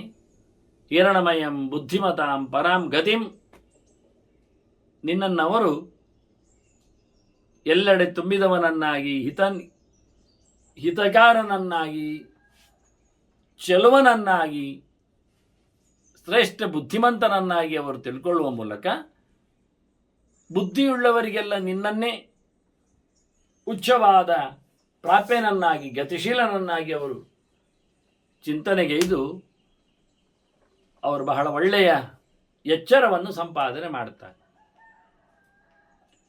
ವಿದಿತ್ವಾ ಸಪ್ತ ಸೂಕ್ಷ್ಮಾಣಿ ಷಡಂಗಂ ತ್ವಾಂಚ ಮೂರ್ತಿತಃ, ಪಂಚಭೂತಗಳು ಮತ್ತು ಮನಸ್ಸು ನಿನ್ನ ಪ್ರಧಾನವಾದ ಅಂಗಗಳಾಗ್ತವೆ. ಈ ದೇಹದಲ್ಲಿ ಇದು 7ರ ಮೂಟೆ, ಇದು ಸಪ್ತಧಾತುಗಳ ಮೂಟೆ ಇದು. ಹೀಗಾಗಿ ಯಾರು ಈ ಸೂಕ್ಷ್ಮವಾದ ಧಾತುಗಳನ್ನು ಅಥವಾ ಜ್ಞಾನೇಂದ್ರಿಯಗಳು ಮತ್ತು ಮನಸ್ಸು ಮತ್ತು ಬುದ್ಧಿ ಅಂತ ಹೇಳಿಕೊಂಡು ಸಪ್ತ ಸೂಕ್ಷ್ಮಗಳು ಅದನ್ನು ತಿಳಿಕೊಂಡು ಇದು ದೇಹ ಎನ್ನುವಂಥದ್ದು ಅದಕ್ಕೆ ಅಂಟಿಕೊಂಡು ಬಂದಿದೆ. ಇಲ್ಲಿರತಕ್ಕಂಥ 6 ಅಂಗಗಳು ದೇಹಕ್ಕೆ 6 ವಿಕಾರಗಳು: ಅಸ್ತಿ, ಜಾಯತೆ, ವರ್ಧತೆ, ವಿಪರಿಣಮತೆ, ಅಪಕ್ಷೀಯತೆ, ನಶ್ಯತಿ ಅಂತೇಳಿ ದೇಹದ 6 ಅಂಗಗಳು, 6 ವಿಕಾರಗಳು, 6 ಬಗೆಗಳು. ಹೀಗೆ ಸಪ್ತಧಾತುಮಯವಾದ ಈ ಶರೀರ ಸಪ್ತಚಕ್ರೇಶಳ ಆಹುತಿಮ್ಮೇಳಿಯ ಸಪ್ತಚಕ್ರಗಳಿಂದ ನಿರ್ಮಾಣಗೊಂಡ, ಅದು 6 ಚಕ್ರಗಳಿಗೆ ಇದು ಕಾರಣವಾಗುವಂಥದ್ದು. ಮೂಲಾಧಾರ, ಸ್ವಾಧಿಷ್ಠಾನ, ಮಣಿಪುರ, ಅನಾಥ, ವಿಶುದ್ಧಿ, ಆಜ್ಞಾ, ಸಹಸ್ರಾರ ಅಂತ 7ರಲ್ಲಿ ಕೆಳಗೆ ಮೂಲಾಧಾರ ಸ್ವಾಧಿಷ್ಠಾನಗಳನ್ನು ಒಂದು ಮಾಡಿಕೊಂಡು ಲೆಕ್ಕ ಹಾಕಿದ್ದುಂಟು. ಅದನ್ನು ಲೆಕ್ಕ ಮಾಡಿಕೊಂಡು ಮೇಲಿನ ಸಹಸ್ರಾರನ್ನು ಬಿಟ್ಟು ಆಜ್ಞಾಚಕ್ರಕ್ಕೆ ನಿಲ್ಲಿಸಿದ್ದು ಉಂಟು. ಪುರಾಣಗಳು ಈ 2 ವಿವಕ್ಷೆಯಿಂದ ಚಿಂತನೆಯನ್ನು ತಂದುಕೊಟ್ಟಿದ್ದಾರೆ.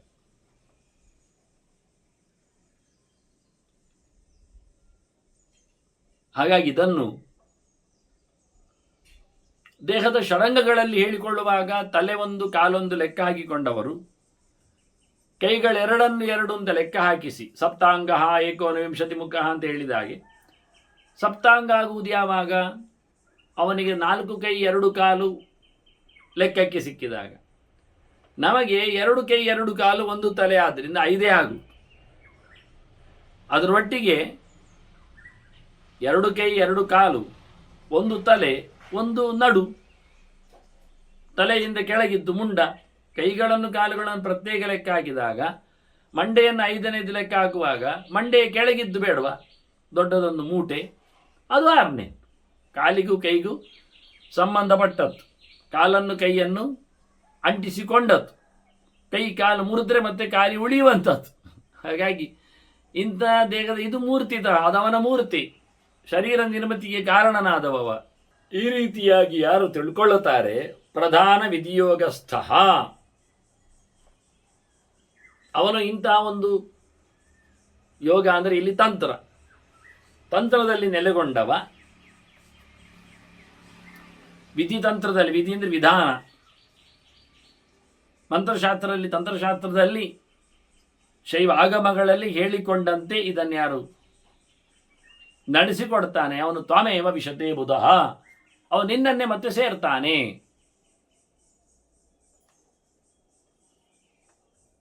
ಚರಾಚರಂ ಜಗತ್ಸರ್ವಂ ಸಿಂಹನಾದಂ ತದಾ ಕರೋತ್.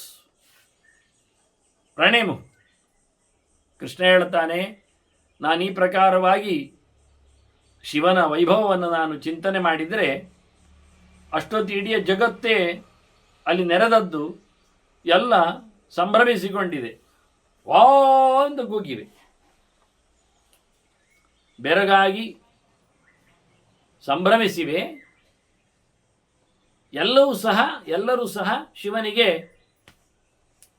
ನಮಸ್ಕಾರ ಮಾಡಿದ್ದಾರೆ, ಅವನ ಎತ್ತರವನ್ನು ತಿಳಿದು ಅವನಿಗೆ ತಲೆಬಾಗಿದ್ದಾರೆ. ನನಗಂತೂ ನನ್ನ ಮೇಲೆ ಪುಷ್ಪವೃಷ್ಟಿಯೇ ಆಗಿದೆ. ಬಹಳ ತಂಪಾದಂತಹ ಪರಿಮಳವಾದ ಒಳ್ಳೆಯ ಮೆತ್ತನೆಯ ಗಾಳಿಯ ಜೊತೆಯಲ್ಲಿ ನನ್ನ ತಲೆ ಮೇಲೆ ಪುಷ್ಪವೃಷ್ಟಿಯಾಗಿದೆ.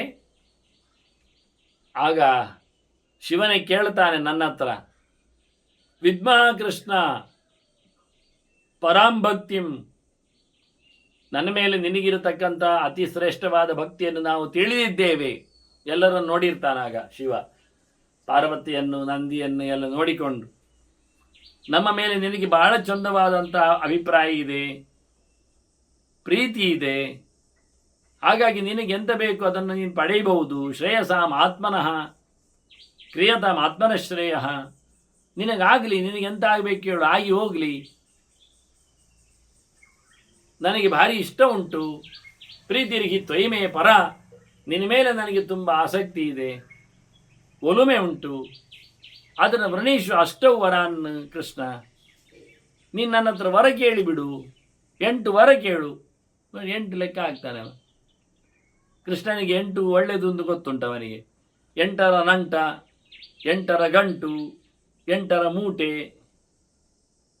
ಎನ್ನುವುದು ಅವನಿಗೆ ಗೊತ್ತುಂಟು. ಹಾಗೆ ಕೇಳ್ತಾನೆ, 8 ವರ ಕೇಳು ಮಾರಾಯ. ಕೃಷ್ಣ ಒಮ್ಮೆಲೆ 8 ಕೇಳಿಬಿಟ್ಟವೋ ಆಗಲಿ. ಅವನದ್ದೆಲ್ಲ ಭಾಳ ಸಣ್ಣ ಮಟ್ಟಿನದ್ದು. ನಮ್ದೆಲ್ಲ 8 ಹೇಳುವಾಗ ಒಂದರಲ್ಲೇ ಕಂಡಾಬಟ್ಟೆ ಗಂಟೆ ಇರ್ತದೆ. ಯೋಚನೆ ಮಾಡಲಿಕ್ಕೆ ಇರ್ತದೆ. ಮತ್ತೆ ಕೃಷ್ಣ ಏನಿಲ್ಲ, ಆಯಿತು ಅಂತ ಕೇಳಿಯೇ ಬಿಟ್ಟ 8. ಧರ್ಮೇ ದೃಢತ್ವಂ. ನನಗೆ ಮೊದಲಿಗೆ ಅವನು ಕೇಳು ನೋಡಿ, ಯೋಚನೆ ಮಾಡಿ, ನನಗೆ ಆದಷ್ಟು ಧರ್ಮದಲ್ಲಿ ನನಗೆ ಆದಷ್ಟು ಗಟ್ಟಿಯಾಗಿರುವಂತೆ ನೀನು ಮಾಡು. ನೋಡಿ, ಯಾರು ಕೇಳ್ತಾರೆ ಇದು? ನಾವಿದನ್ನೆಲ್ಲ ಕೇಳುವುದಿಲ್ಲ. ಯಾರಿಗೆ ಬೇಕು ಮಾರಾಯರಿ ಕಿರಿಕಿರಿ ಧರ್ಮ ಎಲ್ಲ ಮಾಡೋದು ಹೇಳ್ತಾರೆ. ಬೆಳಿಗ್ಗೆ ಎದ್ದ ತಕ್ಷಣ ಶುರುವಾಗ್ತದೆ ಧರ್ಮ. ಅದೀಗ ಮಾಡಲಿಕ್ಕೂ ಬರುವುದಿಲ್ಲ. ಇತ್ತೀಚೆಗೆ ಅದನ್ನು ಆಕ್ಷೇಪಿಸುವ ಆಗಿತ್ತು ನೋಡಿ, ಗಮ್ಮತ್ತು ಕೇಳಿದರೆ. ಅದನ್ನೆಲ್ಲ ಕೃಷ್ಣ ಹೇಳಿದ್ದು ಧರ್ಮದ ಬಗ್ಗೆ ವ್ಯಾಖ್ಯೆ ಮಾಡುವಾಗ, ಸ್ವಲ್ಪಮಪ್ಯಸ್ಯ ಧರ್ಮಸ್ಯ ತ್ರಾಯತೆ ಮಹತೋ ಭಯ. ಇದು ಭಾರಿ ದೊಡ್ಡದಾದ ಕೃಷ್ಣನ ಗೀತೆಗೆರೆ. ಚೂರು ಧರ್ಮ ಮಾಡಿದ್ರು ಭಾರಿ ಪುಣ್ಯ ಬರ್ತದೆ ಅವನು ಹೇಳುದು. ಧರ್ಮ ಮಾಡಲಿಕ್ಕೆ ಕಷ್ಟ ಉಂಟು ಎಂದು ಗೊತ್ತುಂಟು, ಧರ್ಮ ಸರಿಯಿಲ್ಲ ಎನ್ನುವುದು ಅರ್ಥ ಆಗಿದೆ. ಆದರೂ ಚೂರು ಮಾಡಿದ್ರು ಭಾರಿ ಪುಣ್ಯ ಬರ್ತದೆ ಎನ್ನುವುದನ್ನು ಅಷ್ಟೇ ಸತ್ಯ. ಆದ್ದರಿಂದ ಬಿಡಬೇಡ, ಚೂರಾದರೂ ಮಾಡು. ಅವ್ರು ಹೇಳುದು, ಈಗ ಧರ್ಮ ಮಾಡಲಿಕ್ಕೆ ಬರ್ತದ ನಮಗೆ ಎಂತ? ಅವ್ರು ಹೇಳ್ತಾರೆ, ಗತ್ವಾ ಶುಚಿ ಸ್ಥಳಂ ಹೇಳಿಕೊಂಡು ಬೆಳಿಗ್ಗೆ ಎದ್ದದ ನಂತರ ಇಂಥ ಕಡೆಗೆ ಹೋಗು, ಇಂಥ ಕಡೆಯಲ್ಲಿ ಒಳ್ಳೆ ಜಾಗ ನೋಡು, ಅಲ್ಲಿ ಎಲೆ ಎಲ್ಲ ತರಗೆಲೆ ಎಲ್ಲ ಒಟ್ಟು ಮಾಡು, ಅದರ ಮೇಲೆ 1ಕ್ಕೆ 2ಕ್ಕೆಲ್ಲ ಮಾಡಿವ. ಅಂದರೆ ಭೂಮಿಗೆ ಅದನ್ನು ಹಾಕಬೇಡ, ಅಪಚಾರ ಆಗ್ತದೆ. ಮತ್ತು ದಿಕ್ಕು ದಿಶೆಗಳನ್ನೆಲ್ಲ ಚೆನ್ನಾಗಿ ಕಲಿ, ಅದು ತಪ್ಪು ದಿಕ್ಕಿಗೆಲ್ಲ ಹೋಗಬಾರ್ದು. ಇವನ್ನೆಲ್ಲ ಕಾಡಿಗೆಲ್ಲ ಹೋಗಿ ಎಲ್ಲ ಮಾಡಲಿಕ್ಕೆಲ್ಲ ಹೇಳಿಕೊಡ್ತಾನೆ. ಈಗ ಹೇಳಿದಾಗ ಆಡುದು, ಈಗ ಅದನ್ನು ಹೇಳಿ ಬೆಳಿಗ್ಗೆ ಹೀಗಾಗಿ ಮಾಡಲಿಕ್ಕೆ ಆಗ್ತದ ಅಂತ. ಈಗ ಬಯಲು ಶೌಚಾಲಯ ಎನ್ನುವುದು ಕೆಲವು ಹಳ್ಳಿಯಲ್ಲಿ ಈಗಲೂ ಉಂಟೆ. ಅವರು ಧರ್ಮವನ್ನು ನೋಡಿಕೊಂಡು ಅದನ್ನು ಮಾಡ್ತಾರೆ ಅಂತ ವಿಷಯ ಅಲ್ಲ. ಅವರಿಗೆ ಅವಕಾಶ ಕಡಿಮೆ ಇದ್ದದ್ದಕ್ಕೆಂದು ಇಟ್ಕೊಳ್ಳುವ. ಈಗ ಆಯ್ತಪ್ಪ, ಫ್ಲ್ಯಾಟಲ್ಲಿ ಇದ್ದೀರಿ, ಪೇಟೆಯಲ್ಲಿ ಬದುಕುತ್ತೀರಿ, ಹೀಗೆಲ್ಲ ನಡಿಲಿಕ್ಕೆ ಆಗುವುದಿಲ್ಲ. 1ಕ್ಕೆ 2ಕ್ಕೆಲ್ಲ ಯಾರು ಸಹ ಮನೆಯಿಂದ ಹೊರಗೆ ಹೋಗುವುದಿಲ್ಲ ಎನ್ನುವುದು ಸತ್ಯ. ಆಯಿತು ಅಂತ ಹೇಳಿ ನೀವು ಸ್ನಾನ ಮಾಡುವಾಗ ಬಾವಿ ನೀರನ್ನು ಸ್ನಾನ ಮಾಡಬಾರ್ದು ಅಂತ ಬಿಡಬೇಕಾ? ಈಗ ಎಲ್ಲರೂ ಫ್ಲ್ಯಾಟಲ್ಲಿ ಇರುವವರು ನಳ್ಳಿಯಲ್ಲಿ ಸ್ನಾನ ಮಾಡ್ತಾರೆ. ನಮ್ಮದು ಮಾತ್ರ ಮನೆಯಲ್ಲಿ ಬಾವಿ ಉಂಟು, ನಾವೀಗ ನಳ್ಳಿ ಹಾಕಿಬಿಟ್ಟಿದ್ದೇವೆ. ಯಾಕೆ ಅವರೆಲ್ಲ ಮಾಡ್ತಾರಲ್ಲ ಹಾಗೆ ಅಂತ. ಅದು ಯಾಕೆ ಅವರಿಗೆ ಅಲ್ಲಿ ಇಲ್ಲ ಬಾವಿ? ಒಂದು ಫ್ಲ್ಯಾಟಲ್ಲಿ 10-50 ಮನೆ ಇರುವಾಗ ನಿಮಗೆ ಆಗ ನಾವು ಎಕ್ಸ್ಕ್ಯೂಸ್ ಮಾಡಿದೆವು, ಹೋಗ್ಲಿಕ್ಕೆಲ್ಲ ಹೊರಗೆ ಬರುವುದಿಲ್ಲ, 1ಕ್ಕೆ 2ಕ್ಕೆ ನೀವು ಅದು ವ್ಯವಸ್ಥೆ ಮಾಡಿಕೊಂಡಾಗೆ ಮಾಡಿ ಅಂತ. ಈಗ ಇದ್ದವರಿಗೆ ಎಂತ ಮಾಡೋದು? ಅವರ ಹತ್ರ ಹೇಳಿಬಿಡುದು ಬೇಡ ಮಾಡೋದು ಅಂತ. ನೋಡಿ, ಅವರೆಲ್ಲ ಶುರು ಮಾಡಿದ್ದಾರೆ. ಈಗ ನೀವು ಸಹ ಹಾಗೆ ಮಾಡಿಬಿಡಿ, ಬಾವಿಯನ್ನೆಲ್ಲ ಮುಚ್ಚಿಬಿಡಿ, ಅಥವಾ ಅದಕ್ಕೆ ಮುಚ್ಚಳ ಹಾಕಿ ನೀರನ್ನು ಟ್ಯಾಂಕಿಯಲ್ಲಿ ಕಳಿಸಿ ನಳ್ಳಿಯಲ್ಲಿ ತರಿಸಿ. ಸರಿ, ಅವರಿಗೆಲ್ಲ ಫ್ಲ್ಯಾಟಿನವರಿಗೆಲ್ಲ ತುಳಸಿ ಕಟ್ಟೆ ಎಲ್ಲ ಇಲ್ಲ. ಅಂಗಳ ಇದ್ರೆ ತಾನೆ ತುಳಸಿ ಕಟ್ಟೆ. ಮತ್ತೆ ಒಂದು ಚಟ್ಟಿಯಲ್ಲಿ ಎಲ್ಲ ಇಡ್ತಾರೆ, ಎಲ್ಲಿ ಬಿಸಿಲು ಬರ್ತದೆ ನೋಡ್ತಾರೆ, ಎಲ್ಲಿ ಮಳೆ ಬೀಳ್ತದೆ ನೋಡ್ತಾರೆ, ಎಲ್ಲಿ ಬೀಳುವುದಿಲ್ಲ ಅಂತ ನೋಡ್ತಾರೆ. ಅದು ಹಗುರವಾಗಿ ಬೇಕಾದವರು ಬೇಕಾದಲ್ಲಿ ಇಟ್ಕೊಳ್ತಾರೆ, ಬದಲಿಸ್ತಾ ಇರ್ತಾರೆ. ದೊಡ್ಡದಾದರೆ ಚೇಂಜ್ ಮಾಡ್ತಾರೆ. ನಿಮಗೆ ಮನೆ ಇದ್ದವರಿಗೆ, ಅಂಗಳ ಇದ್ದವರಿಗೆ ಹಾಗೆ ಮಾಡಿದ್ರು, ನೀವು ಸಹ ಹಾಗೆ ಮಾಡೋದಾ? ಫ್ಲ್ಯಾಟಲ್ಲೆಲ್ಲ ಹೀಗೆ ಈಗ ಅವ್ರ ಬುಟ್ಟಿಯಲ್ಲಿ ಚಟ್ಟಿಯಲ್ಲೆಲ್ಲ ಹಾಗೆ ಇಟ್ಬಿಡ್ತಾರೆ. ನಾವೀಗ ಅದನ್ನು ಲೆವೆಲ್ ಮಾಡಿ ಅಂಗಳವನ್ನೆಲ್ಲ ಕ್ರೀಡಾಂಗಣ ಮಾಡಿದ್ದೇವೆ, ಆಡಲಿಕ್ಕೆ ಚಂದ ಮಾಡಿ. ಈಗ ಇದನ್ನೆಲ್ಲ ಇಡ್ತೀವಿ, ಅದು ಬೇಕಾ? ಅದನ್ನೇ ಕೃಷ್ಣ ಹೇಳಿದ್ದು, ಸ್ವಲ್ಪಮಪ್ಯಸ್ಯ ಧರ್ಮಸ್ಯ ತ್ರಾಯತೆ ಮಹತೋ ಭಯ ಅಂತ. ನೀವು ಚೂರು ಮಾಡುವ ಒಳ್ಳೆಯ ಕೆಲಸವು ಆಗದೇ ಇದ್ದಲ್ಲಿ ಆಗುವಲ್ಲಿ ಮಾಡಿದರೆ ತುಂಬ ನಾವು ಬಿಡಲಿಕ್ಕೆ ಬೇಕಾದಷ್ಟು ಬರ್ತದೆ. ಅವ ಆಸ್ಪತ್ರೆ ಹೋದ, ರೋಗ ಉಂಟವನಿಗೆ, ಅಲ್ಲಿ ಅವರು ಸ್ನಾನ ಮಾಡಲಿಕ್ಕೆ ಬಿಡಲಿಲ್ಲ, ಮದ್ದು ತಗೊಳ್ಳದೆ ನಿಲ್ಲಿಸಲಿಲ್ಲ. ಹಾಗೆ ಹೇಳಿ ಮನೆಗೆ ಬಂದಿದ್ದಾನೆ, ಡಿಸ್ಚಾರ್ಜ್ ಆಗಿದೆ, ಈಗ ಆರಾಮಿದ್ದಾನೆ. ಅವನಿಗೆ ರೋಗ, ಎಂಥ ರೋಗ? ಅದು ಆಸ್ಪತ್ರೆಯಲ್ಲಿ ನನಗೆ ಸ್ನಾನ ಮಾಡೋದು ಬೇಡ ಅಂದಿದ್ದಾರೆ, ಅದರಿಂದ ನಾನು ಮಾಡೋದಿಲ್ಲ. ಒಳ್ಳೆ ಕಥೆ ಆಯ್ತಲ್ಲ. ಮತ್ತು ಆಸ್ಪತ್ರೆಯವರು ಹೇಳಿದ್ದಾರೆ, ಬೆಳಿಗ್ಗೆಲ್ಲ ತಂದು ಕೊಟ್ಟಿದ್ದಾರೆ ಅವನಿಗೆ ಒಂದಿಷ್ಟು ಬ್ರೆಡ್ಡು, ಮತ್ತು ಅಲ್ಲಿದ್ದೆ ಒಂದು ಬಿಸಿ ಕಾಫಿ, ಮತ್ತೊಂದಿಷ್ಟು ಮಾತ್ರೆ ಎಲ್ಲ. ಈಗ ಅದನ್ನೇ ಕೇಳ್ತಾ ಇದ್ದಾನವ ಭೂಪ, ನನಗೆ ಅದೇ ತಂದು ಕೊಡಿ. ಸ್ವಲ್ಪ ಹೊತ್ತಲ್ಲಿ ಕೇಳ್ತಾನೆ. ಮತ್ತೆ ಅವರು ನರ್ಸನ್ನು ಬರಲಿಕ್ಕೆ ಹೇಳು, ಅವಳು ಕೊಟ್ಟರೆ ನನಗೆ ತುಂಬ ತಿನ್ನಲಿಕ್ಕೆ ಖುಷಿ ಆಗ್ತದೆ ಅಂತಾನವ. ಇದು ಬೇಕಾ? ಇದನ್ನು ನೋಡಿ ಕೃಷ್ಣ ಹೇಳಿದ್ದು, ಮಾಡುವಾಗ ಮಾಡು ಮಾರಾಯ. ಆಸ್ಪತ್ರೆಯಲ್ಲಿ ಮಲಗಿದಾಗ ಅವ್ರು ಕೊಟ್ಟದ್ದನ್ನೇ ತಿನ್ನು, ಅವ್ರು ಹೇಳಿದ ಹಾಗೆ ಕೇಳು. ಮನೆಯಲ್ಲಿ ಮತ್ತೆ ನಿನಗೆ ಅದೇ ಬೇಕು ಹೇಳಿದ್ರೆ ಮನೆಯನ್ನು ಆಸ್ಪತ್ರೆ ಮಾಡುವುದಾ? ಸ್ವಲ್ಪಮಪ್ಯಸ್ಯ ಧರ್ಮಸ್ಯ ಹೇಳಿದ್ದು ಅದಕ್ಕೆ ಮಾಡಲಿಕ್ಕೆ ಬಂದಾಗ ಚೂರಾದರೂ ಮಾಡು ಮಾರಾಯ, ಮಾಡದೇ ಹೋದಾಗ ಆಗಲಿಕ್ಕಿಲ್ಲ ಹೇಳಿಕೊಂಡು ಉಳಿದ ಕಡೆಯಲ್ಲಿ ಅದನ್ನು ಅನ್ವಯ ಮಾಡಿಕೊಳ್ಳುವುದಲ್ಲ. ಎಳೆವೆಯಲ್ಲಿ ಸಣ್ಣ ಮಗು ಇದ್ದಾಗ ಚಡ್ಡಿ ಹಾಕುವುದಿಲ್ಲ, ಅದು ಒಂದಕ್ಕೆ ಎರಡಕ್ಕೆ ಚಡ್ಡಿಯಲ್ಲಿ ಮಾಡ್ತದೆ, ಅದು ಅದಕ್ಕೆ ತೆಗೆದಿಡ್ತಾರೆ. ಹಾಗೆ ಹೇಳಿಕೊಂಡು ಈಗಲೂ ಹಾಗೆ ಹೋಗುದಾ 10-20 ವರ್ಷ ಆದ ನಂತರವು? ಒಬ್ಬ ಮಂಡೆ ಮಾರಿಯವ ಎಷ್ಟು ಗೌಜಿ ಮಾಡಿದ ನೋಡಿ. ಅವನಿಗೆ 6 ವರ್ಷದಲ್ಲಿ ಇದ್ದಾಗ, ಒಬ್ಬ ಹುಡುಗನಿಗೆ ಅವನು 6 ವರ್ಷದಲ್ಲಿದ್ದಾಗ ಅವನು ಫ್ರಿಜ್ಜಿನಿಂದ ಎಂಥದೋ ಮಾಡಿದ್ದ ಜ್ಯೂಸು ಹೇಳದೆ ಕೇಳದೆ ಕುಡಿದು ಬಿಟ್ಟಂತೆ. ಅದಕ್ಕೆ ಅವನ ಅಪ್ಪ ಜೋರು ಮಾಡಿ ಅವನನ್ನು ಹೋಗವರೆಗೆ ಅಂತೇಳಿ ಅವನ ಚಡ್ಡಿ ಜಾರಿಸುವವರೆಗೆ ಕಳಿಸಿದ್ದಾನೆ. ಅದೊಂದು ಶೇಮ್. ಆಗ ಒಂದು 6 ವರ್ಷಕ್ಕೆ ಬಂದಾಗ ಮಾಣಿಗೆ ಸ್ವಲ್ಪ ಪ್ರಬುದ್ಧತೆ ಬಂದಾಗೆ ಹೊರ ಬರುವುದಿಲ್ಲ. ಅದು ಎಲ್ಲರೆದುರು ಚಡ್ಡಿ ಜಾರಿಸಿ ಹೊರಗೆ ಹೋಗು ಅಂತೇಳಿ ಹೊರಗೆ ಕಳಿಸಿದ್ರೆ, ಮನೆಯಿಂದ ಹೊರಗೆ ಹೋದರೆ ಎಷ್ಟಾದರೂ ಆಚೆ ಈಚಿನ ಮನೆಯವರು ದೂರದಲ್ಲಿ ಆದರೂ ನೋಡ್ತಾರೆ ಮನೆಗೆ, ಇಲ್ಲಾದರೆ ಇವನಿಗೆ ನೋಡುವ ಯೋಚನೆ ಬಂತದೆ. ಹಾಗೆ ಯೋಚನೆ ಮಾಡಿಕೊಂಡವ ಆಗ ಆಗಿದೆ ಅಂತ ಅವನಿಗೆ ನೆನಪಿರುವುದಿಲ್ಲ ಈಗ. ಆದರೂ ಯಾರು ಹೇಳಿರ್ತಾನೆ, ಮತ್ತಪ್ಪ ಹೇಳಿರ್ತಾನೆ, ಆವತ್ತೊಂದ್ಸತಿ ನೀನು ಜ್ಯೂಸ್ ಕೊಡ್ತೀನಿ ನಿನಗೆ ಮಾಡಿದ್ದೇನೆ ಅಂತ ಗೊತ್ತುಂಟು, ಬಟ್ಟೆ ಬಾರಿ ಜಾರಿಸಿ ನಿನ್ನನ್ನು ಹೊರಗೆ ಹಾಕಿದ್ದೇನೆ ಅಂತ. ಅದನ್ನು ಈಗ ಆಗಾದ ಶೇಮ್ ಅಂತ ಹೇಳಿಕೊಂಡು ಈಗ ಅದನ್ನು ದೊಡ್ಡದು ಮಾಡಿ, ಈಗ ಅದು ದೊಡ್ಡದಾಗೋ ಸಂಗತಿ ಅಲ್ಲ ಬಿಡಿ. ಈಗ 10-25 ವರ್ಷದವರ ಹತ್ರ ನೀನು ಬಟ್ಟೆ ಜಾರಿಸಿ ಹೋಗಿ ಹೇಳಿದ್ರೆ ಸೀದಾ ಹೋಗ್ತಾನವ. ಅವ್ರದ್ದು ನಮ್ಮ ಹತ್ರ ಕೇಳದೆ ಹೇಳ್ತಾನೆ, ಹೋಗುವವರೆಗೆ ಹೇಳಿದರೆ ಬಟ್ಟೆ ತೆಗೆದು ಹೋಗ್ಲಿಯಾ, ನಮ್ಮ ಹತ್ರ ಕೇಳಿಯಾನವನು ಗೋಮಟೇಶ್ವರನಾಗಿ ಹೋಗ್ತಾನೆ, ಅವನಿಗೇನಂತೆ. ಈಗ ಯೋಚನೆ ಮಾಡಿ, ಅವ ನನ್ನ ಅಪ್ಪ ನನಗೆ ಉಪದ್ರ ಕೊಟ್ಟ, ನನ್ನನ್ನು ಶೇಮ್ ಮಾಡಿದ್ದಾನೆ, ಹಾಗಾಗಿ ನನಗೆ ಜೀವನದಲ್ಲಿ ಜಿಗುಪ್ಸೆ ಬಂದಿದೆ ಹೇಳಿ ಅವ ಒಳ್ಳೆ ಓದಿಕೊಂಡಿದ್ದಾನೆ, ಲಾಯರ್ ಬೇರೆ, ಕೋರ್ಟ್ಗೆ ಉಪ್ಪರಿಗೆಯಿಂದ ಹತ್ತಿ ಕೆಳಗೆ ಸತ್ತಿದ್ದಾನೆ ಬಿದ್ದು. ಈಗ ಅವನಿಗೆ 25 ವರ್ಷ, ಈಗೇನು 6 12 ಅಲ್ಲವ, ಇವೇನು ಮೆಚೂರ್ ಆಗಲಿ, ಈಗ 25 ಆಗಿದೆ ಅವನಿಗೆ. ಅಂತ ಪಿಸ್ರಂಟೆ ಕೆಲವೊಮ್ಮೆ ಶಿಕ್ಷೆಗಳು ತಿದ್ದಲಿಕ್ಕಿರ್ತವೋ ತಿದ್ದಿಕೊಳ್ಳಿಕ್ಕಿರ್ತವೋ. ಅದಕ್ಕೆ ಹೇಳಿ ಸ್ವಲ್ಪಮಪ್ಯಸ್ಯ ಧರ್ಮಸ್ಯ ಅಂದದ್ದು. ಬಹಳ ಅದ್ಧೂರಿಯಾಗಿ ಚಿಂತನೆಯನ್ನು ಕೊಡ್ತಾನೆ ಕೃಷ್ಣ, ಹೇಳುತ್ತಾನೆ. ಅದನ್ನಿಲ್ಲಿ ಹೇಳಿ ತೋರಿಸಿಕೊಟ್ಟವ.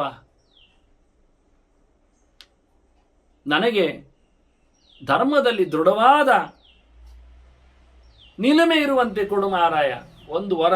ಏನು ಕೇಳಿ ವರ ಯಾರು ಕೇಳ್ತಾರೆ ಮಾರ್ರೆ? ಕೃಷ್ಣನಿಗೆ ಬೇಡ ಇದು ವರ, ಆದರೆ ಕೃಷ್ಣ ಕೇಳಿದ್ದು ಯಾಕೆ ಅಂದರೆ ಉಳಿದವರಿಗೆ ಕೇಳುವಂತಾಗಲಿ ಅಂತ ಹೇಳಿದ್ದವ. ಧರ್ಮೇ ದೃಢತ್ವಂ, ದೃಢವಾದ ಗಟ್ಟಿಮುಟ್ಟಾದ ಒಲುಮೆ ಸ್ಥಿತಿ, ಅದು ಧರ್ಮದಲ್ಲಿ. ಅಧರ್ಮದಲ್ಲಿ ರಪಕ್ಕೆ ಬರ್ತದೆ, ಕೆಟ್ಟದ್ರಲ್ಲಿ ಕೂಡಲೇ ಓಡ್ತದೆ ಮನಸ್ಸು. ಧರ್ಮದಲ್ಲಿ ಚೆನ್ನಾಗಿ ನನಗೆ ಸ್ಟೇ ಇರುವಂತೆ ಮಾಡಬೇಕು ನೀನು. ಯುಧಿ ಶತ್ರುಥಯ ಘಾತಂ. ಮತ್ತೆ ಅವನು ಕ್ಷತ್ರಿಯನಾಗಿದ್ದಾನೆ. ಅವನು ಯಾವಾಗ ಕಂಸಂಹಾರ ಮಾಡಿದ, ಉಪನಯನ ನಡೆದೋಯ್ತು, ಆಗಲೇ ಅವನು ಗೊಲ್ಲವೇಷ ಬಿಟ್ಟಿದ್ದಾನೆ, ರಾಜವೇಷ ಹಾಕಿದ್ದಾನೆ. ಅದನ್ನು ಹೇಳ್ತಾನೆ, ನಾನು ರಾಜ ಇದ್ದೇನೆ, ರಾಜರ ಕಥೆಯನ್ನು ಕೇಳಿದರೆ ಶತ್ರು ನಾಶ ಆಗಲಿಕ್ಕೆ, ನನಗೆ ಒಳ್ಳೆ ರೀತಿಯಿಂದ ಧರ್ಮ ಉಳಿಲಿ, ಶತ್ರು ಸಾಯಿಲಿ. ಇದನ್ನು ಪಾಂಡವರಲ್ಲಿ ಕೇಳಿದ ಹಾಗೆ ಅಲ್ವ, ಪಾಂಡು ಧರ್ಮದ ಮಗ ಬೇಕು, ಧರ್ಮರಾಜ ಬಂದ, ಶತ್ರುಗಳು ಅಳಿಯಬೇಕು, ಭೀಮಸೇನ ನಿಂತ. ಅದನ್ನೇ ಕೇಳಿದೆ ಇವ, ನನಗೆ ಧರ್ಮರಾಜ ಬೇಕು, ನನಗೆ ಭೀಮಸೇನ ಬೇಕು. ಇವ ಕೇಳುದು ನೋಡಿ ಕೃಷ್ಣ. ಮತ್ತು ಕೇಳ್ತಾನೆ, ಯಶಸ್ತಥಾಗ್ರ್ಯಂ, ಒಳ್ಳೆ ಕೀರ್ತಿ ಕೇಳಬೇಕು, ಜನ ಹೊಗಳಬೇಕಾದ್ರೆ ಒಳ್ಳೆ ಕೆಲಸ ಮಾಡಿದರೆ ಮಾತ್ರ ಹೊಗಳ್ತಾರೆ, ಇಲ್ಲದೆ ಯಾಕೆಂದ್ರೆ ಅವ್ರು ಹೊಗಳ್ತಾರೆ. ಜನರ ನಾಲಿಗೆಯಲ್ಲಿ ಏನು ಇದು ಉಂಟಾ, ತಿಗ್ಗ ಉಂಟಾ, ಪಸೆ ಉಂಟಾ? ಏನಿಲ್ಲ, ಮುಳ್ಳು ನಾಲಿಗೆ ಯಾವಾಗಲೂ ಎಲ್ಲಿ ಉಂಟು ನೋಡ್ತಾರೆ, ಕಚ್ಚಲಿಕ್ಕೆ, ಉಗುಳ್ಲಿಕ್ಕೆ. ಅದು ಕೇಳ್ತಾನೆ, ಒಳ್ಳೆ ನನಗೆ ಎಲ್ಲರಿಗಿಂತ ಮುಂಚೂಣಿಯಲ್ಲಿ ಅತ್ಯಂತ ಎತ್ತರದಲ್ಲಿ ಕೀರ್ತಿಶಾಲಿ ಆಗಬೇಕು. ಇದು ಅರ್ಜುನನದ್ದು. ನಾನು ಕೇಳುವಾಗ ಪ್ರಯತ್ನ ಪಟ್ಟರೆ ಕೀರ್ತಿ ಪಡಿಲಿಕ್ಕೆ ಧರ್ಮಕ್ಕೆ ಬರುವುದಿಲ್ಲ, ಯಾರ ಹತ್ರ ಹೇಳಿಕೊಂಡು ಹೋಗುವುದಲ್ಲ. ನಾನು ಒಳ್ಳೆಯವ, ಸ್ವಲ್ಪ ಹೇಳಿಬಿಡಿ, ಎಂತ ಹೇಳಿಬಿಡಿ, ನೀನು ಒಳ್ಳೆಯವ ಅಂತ ಆಗಿ ಕೊಡ್ಬೇಕು. ನಾವು ಹೇಳುವಂತಾಗಬೇಕು, ನೀನು ಹೇಳುವುದಲ್ಲ ನಾನು ಒಳ್ಳೆಯವ ಅಂತ. ನಾವು ನಿನ್ನನ್ನು ನೋಡಿ, ನಿನ್ನಿಂದ ಪಡೆದ ಅನುಭವವನ್ನು ತಿಳಿದು, ನಿನ್ನನ್ನು ನಾವು ಜನರಿಗೆ, ಇನ್ನೊಬ್ಬರಿಗೆ, ನಿನ್ನ ಹತ್ರ ಅಲ್ಲ ಸಹ ಇನ್ನೊಬ್ಬರ ಹತ್ರ ಹೇಳಬೇಕು ಅವ್ರು ಒಳ್ಳೆಯವರು ಅಂತ. ಇದು ಒಳ್ಳೆ ಕಥೆ ಆಯ್ತಲ್ಲ, ಇವನೇ ಹೇಳ್ಕೊಂಡು ತಿರುಗುದು, ನಾನು ಒಳ್ಳೆಯವ, ಎಲ್ಲರ ಹತ್ರ ಹೇಳಿಬಿಡಿ, ಎಂತ ಕರ್ಮಕ್ಕೆ. ಹಾಗೆ ಉಳಿದವರು ಹೋಗಿ ಹೇಳ್ತಾರೆ, ಅವನು ಹೇಳ್ತಾ ಇರ್ತಾನೆ ಮಾರೆ ನಾನು ಒಳ್ಳೆಯವ ಅಂತ, ಹುಚ್ಚ ಅಂತ ಹೇಳ್ತಾನೆ ನೋಡಿ, ಅದಕ್ಕೆ ಸೇರಿಸಿ ಹೇಳಿಕೊಡ್ತಾರೆ. ಮತ್ತೆ ಇವಾಗ ಹೇಳುವುದೊಂದು ಬಿಟ್ಟು ಉಳಿದದ್ದೆಲ್ಲ ಪ್ರಚಾರ ಆಗ್ತದೆ, ಅವನು ಹುಚ್ಚ ಅಂತ ಪ್ರಚಾರ ಆಗ್ತದೆ. ಮತ್ತೆ ಒಳ್ಳೆಯ ಮಾತು ಪ್ರಚಾರ ಆಗುವುದಿಲ್ಲ. ಮತ್ತು ಕೃಷ್ಣ ಕೇಳುತ್ತಾನೆ, ನಾನು ಯಶಸ್ವಿ ಆಗಬೇಕು, ನನ್ನ ಹೆಸರು ಊರಲ್ಲೆಲ್ಲ ತಿರುಗಿರಬೇಕು, ಅದು ಮುಂಚೂಣಿಯಲ್ಲಿ ಇರಬೇಕು, 10ರಲ್ಲಿ ಒಂದು 11 ಕೊನೆಯಲ್ಲಿ ಹುಡುಕುವುದಲ್ಲ. ಮತ್ತೆ ಪರಮಂ ಬಲಂಚ, ನನಗೆ ಒಳ್ಳೆ ಬಲ ಇರಬೇಕು. ಹೊರಗಿನ ಕಾಲಕ್ಕೆ ಹೆಸರಿನ ಬಲ ಮಾತ್ರ ಅಲ್ಲ, ನನ್ನಲ್ಲಿ ಅಂತಹ ಒಂದು ಒಳ್ಳೆ ಬಲ, ಎಲ್ಲರನ್ನು ಮಣಿಸುವ, ಯಾರಿಗೂ ಸೋಲದ ಅತ್ಯುತ್ತಮವಾದ ದೇಹದ ಜೊತೆಯಲ್ಲಿ ಮನಸ್ಸಿನ ಬಲ ಬರಬೇಕು ಅಂತಾನೆ. ಮತ್ತು ಯೋಗಪ್ರಿಯತ್ವಂ, ನನಗೆ ಯೋಗದಲ್ಲಿ ಆಸಕ್ತಿ, ಅದನ್ನೇ ಕೃಷ್ಣ ಯೋಗೇಶ್ವರ ಅನಿಸಿಕೊಳ್ಳುವುದು. ಯೋಗದಲ್ಲಿ ಆಸಕ್ತಿ ಬೇಕು ನನಗೆ. ಯೋಗ ಅಂದರೆ ಭಗವಂತನ ಸಂಯೋಗ, ದೇವರ ಇಷ್ಟ, ಧ್ಯಾನ, ಒಲುಮೆ ಅದು ಬರಲಿ. ಮತ್ತೆ ತವ ಸನ್ನಿಕರ್ಷಂ, ನಿನ್ನ ಸಾನ್ನಿಧ್ಯ ಬೇಕು ನನಗೆ, ನೀನು ಸಿಗಬೇಕು ರಣೇ. ಹಾಗೆ ನಾನು ಇನ್ನೊಂದು ಕೇಳ್ತೇನೆ ಅಂತದ್ದು, ಸುತಾನಾಂಚ ಶತಂ ಶತಾನಿ, ನನಗೆ ಮಕ್ಕಳು ಬೇಕು, 100 ಮಕ್ಕಳು ಬೇಕು, 100 ಮಕ್ಕಳು ಬೇಕು. ಮಕ್ಕಳ ಜೊತೆಯಲ್ಲಿ ಮಗಳಂದಿರು ಬೇಕು, ಹುಡುಗಿಯರು ಬೇಕು, ಹುಡುಗರು ಬೇಕು. ಹೀಗೊಂದು ನನಗೆ ವರ ಕೊಡಬೇಕು ಅಂತ ಶಿವನಲ್ಲಿ ಕೇಳಿದ. ಶಿವ ತಥಾಸ್ತು ಏವಮಸ್ತು ಅಂದಾಗಲಿ ಮಾರಾಯ, ಆಯಿತು, ಅಷ್ಟೇ ತಾನೆ, ಸಮಸ್ಯೆ ಇಲ್ಲ, ಆಗಿ ಹೋಗಲಿ ಅಂತ ಹೇಳುತ್ತ. ಅಷ್ಟೊತ್ತಿನಲ್ಲಿ ಕೃಷ್ಣ ಹೇಳುತ್ತಾನೆ, ಕೃಷ್ಣ ಕೇಳಿದ ವರ ಅಷ್ಟು ಸಾಕಿರುವ, ನಾವು 8 ವರ ಕೇಳಿದ್ದೇವೆ ಕೃಷ್ಣನಲ್ಲಿ. ನಾವು ಇದರ ಜೊತೆಯಲ್ಲಿ ಶಿವನ ಎಷ್ಟೋ ನಾಮಗಳ ಚಿಂತನೆ ಮಾಡಿದ್ದೇವೆ, ಮಾಡಿಲ್ಲ ಅಂತಲ್ಲ. ಆದರೂ ಬಹಳ ಬಾರಿಯಲ್ಲಿ ನಾವು ಶಿವನ ನಾಮಚಿಂತನೆಯಿಂದ ಸೋತಿದ್ದೇವೆ, ದೂರವಾಗಿದ್ದೇವೆ. 1000 ನಾಮದಲ್ಲಿ ಒಮ್ಮೆ ಆದರೂ ನೋಡಬೇಕು ಅಂತ. ಹಾಗಾಗಿ ಈಗ ಹೇಳಿಕೊಂಡ ಶಿವ ನೋಡಿಕೊಂಡ ಹಾಗೆ ಮುಂದಕ್ಕೆ ಶಿವನ ಯಾಳಿ ಮುಗಿದ ನಂತರ, ಪಾಳಿ ಮುಗಿದ ನಂತರ ಮುಂದೆ ಪಾರ್ವತಿಯ ಚಿಂತನೆ ಇದೆ. ಹಾಗಾಗಿ ಅದಕ್ಕಿಂತ ಮೊದಲು ಶಿವನನ್ನೇ ನಾವು ನಾಮಾವಳಿಯಲ್ಲಿ ಚಿಂತನೆ ಮಾಡುವ. ಭೂತಾಲಯ ಭೂತಪತಿ ಅಹೋರಾತ್ರಂ ಅನಿಂದಿತ, ಅವನು ಭೂತಾಲಯ, ಪಂಚಭೂತಗಳಿಗೆ ಆಶ್ರಯನಾದವ. ಆಕಾಶ ಸಂಭೂತ, ಆಕಾಶಾತ್ ವಾಯು ಅಂತ ಹೇಳುತ್ತಾ ಒಂದೊಂದೇ ಭೂತಗಳನ್ನು ತನ್ನ ತಾಮಸವಾದ ಅಹಂಕಾರ ಮೂಲದ್ರವ್ಯವನ್ನು ಇಟ್ಟುಕೊಂಡು ಸೃಷ್ಟಿ ಮಾಡಿದ್ದಾನೆ. ಭೂತಪತಿ, ಆದ್ದರಿಂದ ಭೂತಗಳಿಗೆ ಒಡೆಯನಾಗಿದ್ದಾನೆ. ಭೂತಗಳು ಅಂದರೆ ಇದ್ದವುಗಳಿಗೆಲ್ಲ ಅಂತ ಅರ್ಥ. ಇದ್ದವುಗಳಿಗೆಲ್ಲ ದೇಹ ಬಂದಿರ್ತದೆ, ಪಂಚಭೂತಗಳ ದೇಹ ಇರ್ತದೆ. ಅಂದ ಪಂಚಭೂತಗಳ ಸೃಷ್ಟಿ ಮಾಡಿದವನಿಗೆ ಪಂಚಭೂತಗಳ ದೇಹವುಳ್ಳ ಎಲ್ಲ ಜೀವರು ಸಹ ಅಡಿಯಾಳುಗಳೇ, ಇವನವರೆಲ್ಲರ ಒಡೆಯನೇ ಅನ್ನೋ ನೆಲೆಯಲ್ಲಿಯೂ ಸಹ ಇವನನ್ನು ಭೂತಪತಿ ಅಹೋರಾತ್ರಂ, ಹಗಲು ರಾತ್ರಿ, ಹಗಲು ಮಾಡುವವ, ರಾತ್ರಿ ಮಾಡುವವ, ಸೂರ್ಯನಲ್ಲಿ ನೆಲೆಗೊಂಡು ಚಂದ್ರನಲ್ಲಿ ನೆಲೆಗೊಂಡು. ಯಾಕೆ ಅವನಿಗೆ ಚಂದ್ರ ಸೂರ್ಯರು ಪ್ರತೀಕರು ಇದ್ದಾರೆ, 8 ಪ್ರತೀಕಗಳಲ್ಲಿ ಅವರು ಸೇರಿದ್ದಾರೆ. ಅನಿಂದಿತ, ಯಾವುದೇ ಕೆಟ್ಟದಾದ ಕೆಲಸವನ್ನು ಮಾಡದವನು, ಯಾರಿಂದಲೂ ನಿಂದೆಗೆ ಒಳಗಾಗದವನು, ಹೇಯನಲ್ಲದವನು. ವಾಹಿತ, ಎಲ್ಲವನ್ನು ನಡೆಸಿಕೊಡುವವನು. ಹೊತ್ತು ನಿಂತವನು, ತಲುಪಿಸಿಕೊಡುವವನು ಹೌದು. ಅದರಂತೆ ಸರ್ವಭೂತಾನಾಂ ನಿಲಯ, ಬೇಕಾದರೆ ವಾಹಿತ ಸರ್ವಭೂತಾನಾಂ ಮಾಡಿ, ಎಲ್ಲ ಜೀವಜಾತಗಳನ್ನು ಹೊತ್ತು ನಿಂತವನು, ದೇಹದ ಅಭಿಮಾನಿಯಾಗಿ ಅಂತ ಅರ್ಥ ಮಾಡಿಕೊಂಡ್ರು. ನಿಲಯ, ಅಲ್ಲಿ ವಾಹಿತ ಆದಾಗೆ ನಿತರಾಮ್ ಲಯ ಅಂತ ಸಂಹಾರ ಮಾಡುವವನು ಅಂತ ಅರ್ಥ ಮಾಡಬಹುದು. ಅಥವಾ ನಿತರಾಮ್ ಶ್ಲೇಷಣೆ ಅಂತ ಅಲ್ಲಿ ಬಂದು ನಿರ್ತದೆ ಅಂತ ಎರಡೂ ನಿಲಯ ನಂಚ ಹೇಳಿದ ಹಾಗೆ ಇರಗೊಡುವವನು, ಮುಗಿಸಿ ಬಿಡುವವನು ಆಗಿದ್ದಾನೆ. ಸರ್ವಭೂತಾನಾಂ ನಿಲಯಶ್ಚ ವಿಭುಃ ಭವಃ, ಸರ್ವತ್ರ ವ್ಯಾಪ್ತನು ವಿಭು ಅಂದಾಗ. ವಿಶೇಷೇಣ ಭವತಿ ಅಂತ ಬೇರೆ ಬೇರೆ ರೀತಿಯಲ್ಲಿ ರೂಪವನ್ನು ತಳೆಯುವವನು, ಬಹುಪ್ರಕಾರದಲ್ಲಿ ಬಂದಿದ್ದಾನೆ. ಅಹಂಕಾರಾತ್ಮಕೋ ರುದ್ರ ಶುಕಃ ದ್ವೈಪಾಯನಾತ್ಮಜ ಅಂತೇಳಿ ಶುಕಾವತಾರವನ್ನು ಪಡೆದಿದ್ದಾನೆ. ಶುಕನಾಗಿಯೂ ಬಹಳಷ್ಟು ಬಗೆಯಿನ ಶಿಷ್ಯರನ್ನು ಸಂಪಾದನೆ ಮಾಡಿದ್ದಾನೆ. ಶುಕನು ಕೃಷ್ಣನಡೆಗೆ ಉಪನಯದ ಹೊತ್ತಿನಲ್ಲಿ ಬಂದಿದ್ದಾನೆ. ಶುಕನೂ ಬಂದಿದ್ದಾನೆ, ಋಷ್ಯಶೃಂಗನೂ ಬಂದಿದ್ದಾನೆ, ವಾಲ್ಮೀಕಿಯೂ ಬಂದಿದ್ದಾನೆ, ಶೃಂಗಿಯೂ ಬಂದಿದ್ದಾನೆ. ಭಾಗವತಕ್ಕೆ ಸಂಬಂಧಪಟ್ಟಂತೆ ವಾಲ್ಮೀಕಿಯು ಹೇಳಿದ್ನಲ್ಲ, ವಾಲ್ಮೀಕಿ ಬಂದಿದ್ದಾನೆ ಅಂತ. ಇವರೆಲ್ಲ ಬರುವಾಗ ಕಮ್ಮಿಯಲ್ಲಿ ಬರಲಿಲ್ಲ. ನಾನು ಹೇಳಲಿಕ್ಕೆ ಹೊರಟದ್ದು ವಿಭುಶಬ್ದದಲ್ಲಿ. ಶುಕನಾಗೆ ದುರ್ವಾಸ ರೂಪದವನಿವನು.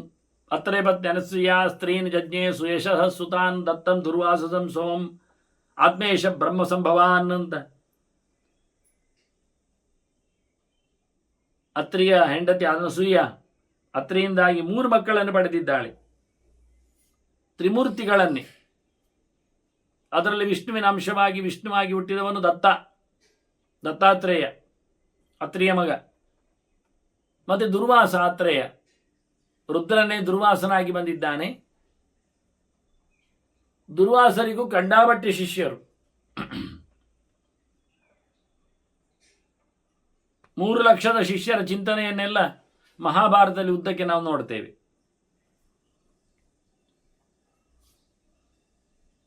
ಅದರಂತೆ ಇನ್ನೊಬ್ಬ ಸೋಮ, ಚಂದ್ರ. ಅದು ಬ್ರಹ್ಮ ಬರಲಿಕ್ಕೆ ಆಗುವುದಿಲ್ಲ ಹೇಳಿ ಬ್ರಹ್ಮನ ಆವೇಶ ಅಲ್ಲಿದೆ. ದುರ್ವಾಸರು ಆ ಕಾಲದಲ್ಲಿ ಅತ್ಯಂತ ಎತ್ತರದಲ್ಲಿದ್ದರು.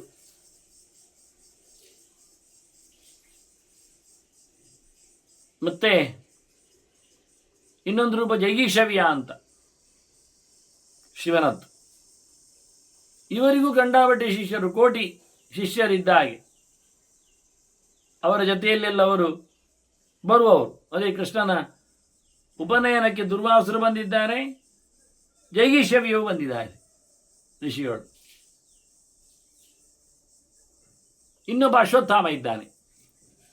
ಅಲ್ಲಿ ಭೀಷ್ಮ, ದ್ರೋಣ, ಕರ್ಣ, ಅಶ್ವತ್ಥಾಮ ಇವರೆಲ್ಲ ಬಂದಿದ್ದಾರೆ. ಹಾಗಾಗಿ ಬಹುಪ್ರಕಾರದ ರೂಪವನ್ನು ಹೊತ್ತವನು ಶಿವ ಅಂತ ಹೇಳುವುದರಲ್ಲಿ ಋಷಿ ರೂಪದಲ್ಲೇ ಕಂಡಾಬಟ್ಟೆ ಉಂಟು. ದ್ರೋಣಾಚಾರ್ಯನ ಮಗನಾಗಿ ಅಶ್ವತ್ಥಾಮನಾಗಿ ಬರುವಂಥದ್ದು, ಬ್ರಾಹ್ಮಣ ವಂಶ ದುರ್ವಾಸನಾಗಿ ಬರುವಂಥದ್ದು, ಜೈಗೀಷವ್ಯನಾಗಿ ಬರುವಂಥದ್ದು, ಶುಕನಾಗಿ ವೇದವ್ಯಾಸರ ಮಗನಾಗಿ ಬರುವಂಥದ್ದು. ಇನ್ನು ಮುಂದೆ ವೇದವ್ಯಾಸರ ಮಾತುಗಳು ಬರ್ತಾವೆ. ಶುಕನ ಮೊದಲು ನಾವು ನೋಡಿದ್ದೇವೆ ಹಿಂದೆ. ಶುಕನ ಉತ್ಪತ್ತಿಯನ್ನು ನೋಡುವಾಗ, ಸೃಷ್ಟಿಯನ್ನು ಬಣ್ಣಿಸುವಾಗ ವ್ಯಾಸರ ಬಗೆಗೆ ಹೇಗಿತ್ತು, ಶುಕರ ಬಗೆಯ ವೈರಾಗ್ಯದ ಚಿಂತನೆಗಳು, ಮಿಥಿಲೆಯ ಚಿಂತನೆ ಎಲ್ಲ ಶಾಂತಿ ಪರ್ವದಲ್ಲಿ ಬೇಕಾದಷ್ಟು ಭೀಷ್ಮರು ಹೇಳಿದ್ದನ್ನು ನಾವು ಕೇಳಿದ್ದೇವೆ. ಇದಿಷ್ಟು ಅವನ ಅವತಾರಗಳ ಬಗ್ಗೆ ನಾನು ನಿಮಗೆ ಮಾಹಿತಿಯನ್ನು ಕೊಟ್ಟದ್ದು. ವಿಶಿಷ್ಟನಾಗಿ ಲೋಕದಲ್ಲಿ ಕಾಣಿಸಿಕೊಳ್ತಾನೆ, ಬರ್ತಾನೆ ಅಂತ ಹೇಳಲಿಕ್ಕೋಸ್ಕರ. ಹಾಗೆಯೇ ಭವಃ ಅಂದರೂ ಹಾಗೆ ಮತ್ತೆ ಬರ್ತಾನೆ ಅಂತಲೇ ಅರ್ಥ. ಹುಟ್ಟಿ ಬರುವವನು ಅಂತಲೇ ಅರ್ಥದಲ್ಲಿಯೇ ಚಿಂತನೆ ಬರುವಂಥದ್ದು. ಪುನರ್ಭವ ಅಂತ, ಪುನರ್ಭೂಹಿ ಅನ್ನುವ ನೆಲೆಯಲ್ಲಿಯೂ ಸಹ ಅವತಾರವನ್ನು ತಾಳ್ತಾನೆ ಅಂತ. ಅಷ್ಟೇ ಅಲ್ಲದೆ ಅವನು ಬಕಾರಿಗೆ ಬೇಕಾದಷ್ಟು ಅರ್ಥ ಉಂಟಲ್ಲ. ಬಕಾಬನೆ ಅಂತ ಹೇಳಿಕೊಂಡು, ಬದೀಪ್ತೌಚ ಅಂತ ಹೇಳಿ, ಹಾಗೆ ಅಂಥದ್ದನ್ನೆಲ್ಲ ಜಗತ್ತಿಗೆ ನೀಡುವವನಾಗಿದ್ದಾನೆ, ಹೊತ್ತವನಿದ್ದಾನೆ ಅನ್ನೋ ನೆಲೆಯಲ್ಲಿ ವಾತಿಯ ಅಥವಾ ವಿತರತಿಯ ಅಥವಾ ವರಣ ಎನ್ನುವ ನೆಲೆಯಲ್ಲಿ. ಇನ್ನೊಂದು ಅರ್ಥ ಮಾಡಿದ್ರೆ ವರಿದಿ ಜ್ಞಾನಮುದ್ದಿಷ್ಟಂ ಅಂತ, ಜ್ಞಾನ ಇವನಿಂದ ಆಗ್ತದೆ. ಭವತ್ಯನೇನ ವಂ ಜ್ಞಾನಂ, ಜ್ಞಾನಪ್ರದನಾಗಿ ನಿಂತಿದ್ದಾನೆ ಅಂತ. ಹೀಗೆ ಅನೇಕ ಅರ್ಥಗಳಿಂದ ಅವನ ನಾಮಚಿಂತನೆ ಮಾಡಲಿಕ್ಕಾಗ್ತದೆ. ಮುಂದಿನ ನಾಮಗಳೆಡೆಗೆ ನಾವು ಮತ್ತೆ ಸೇರುವ. ಶಿವನ ನಾಮಾವಳಿಯ ಜೊತೆಯಲ್ಲಿಯೂ ಶಿವನ ಚರಿತೆಯ ಜೊತೆಯಲ್ಲಿಯೂ. ಕೃಷ್ಣ ಇನ್ನು ತನ್ನ ಕೆಲಸ ಮುಗಿಸಲಿಲ್ಲ, ಚರಿತ್ರೆಯನ್ನು ಹೇಳಿ ಮುಗಿಸಲಿಲ್ಲ. ಇನ್ನು ಅವನಿಗೆ ಇನ್ನೂ ಇದು 8 ವರ ಮಾತ್ರ ಸಿಕ್ಕಿತು. ಉಪಮನ್ಯು ಹೆಚ್ಚಿನ ವರಗಳನ್ನೆಲ್ಲ ಹೇಳಿದ್ದಾನೆ. ಮತ್ತು ಇನ್ನು ಪಾರ್ವತಿಯನ್ನು ಮಾತಾಡಿಸ್ಲಿಕ್ಕುಂಟು ಕೃಷ್ಣ, ಅಥವಾ ಪಾರ್ವತಿ ಮಾತಾಡಲಿಕ್ಕಿದ್ದಾಳೆ. ಅದನ್ನು ನಾವು ಮತ್ತೆ ಸೇರಿದಾಗ ನೋಡುವ. ಕೇಳುವಂದನೆಗಳು.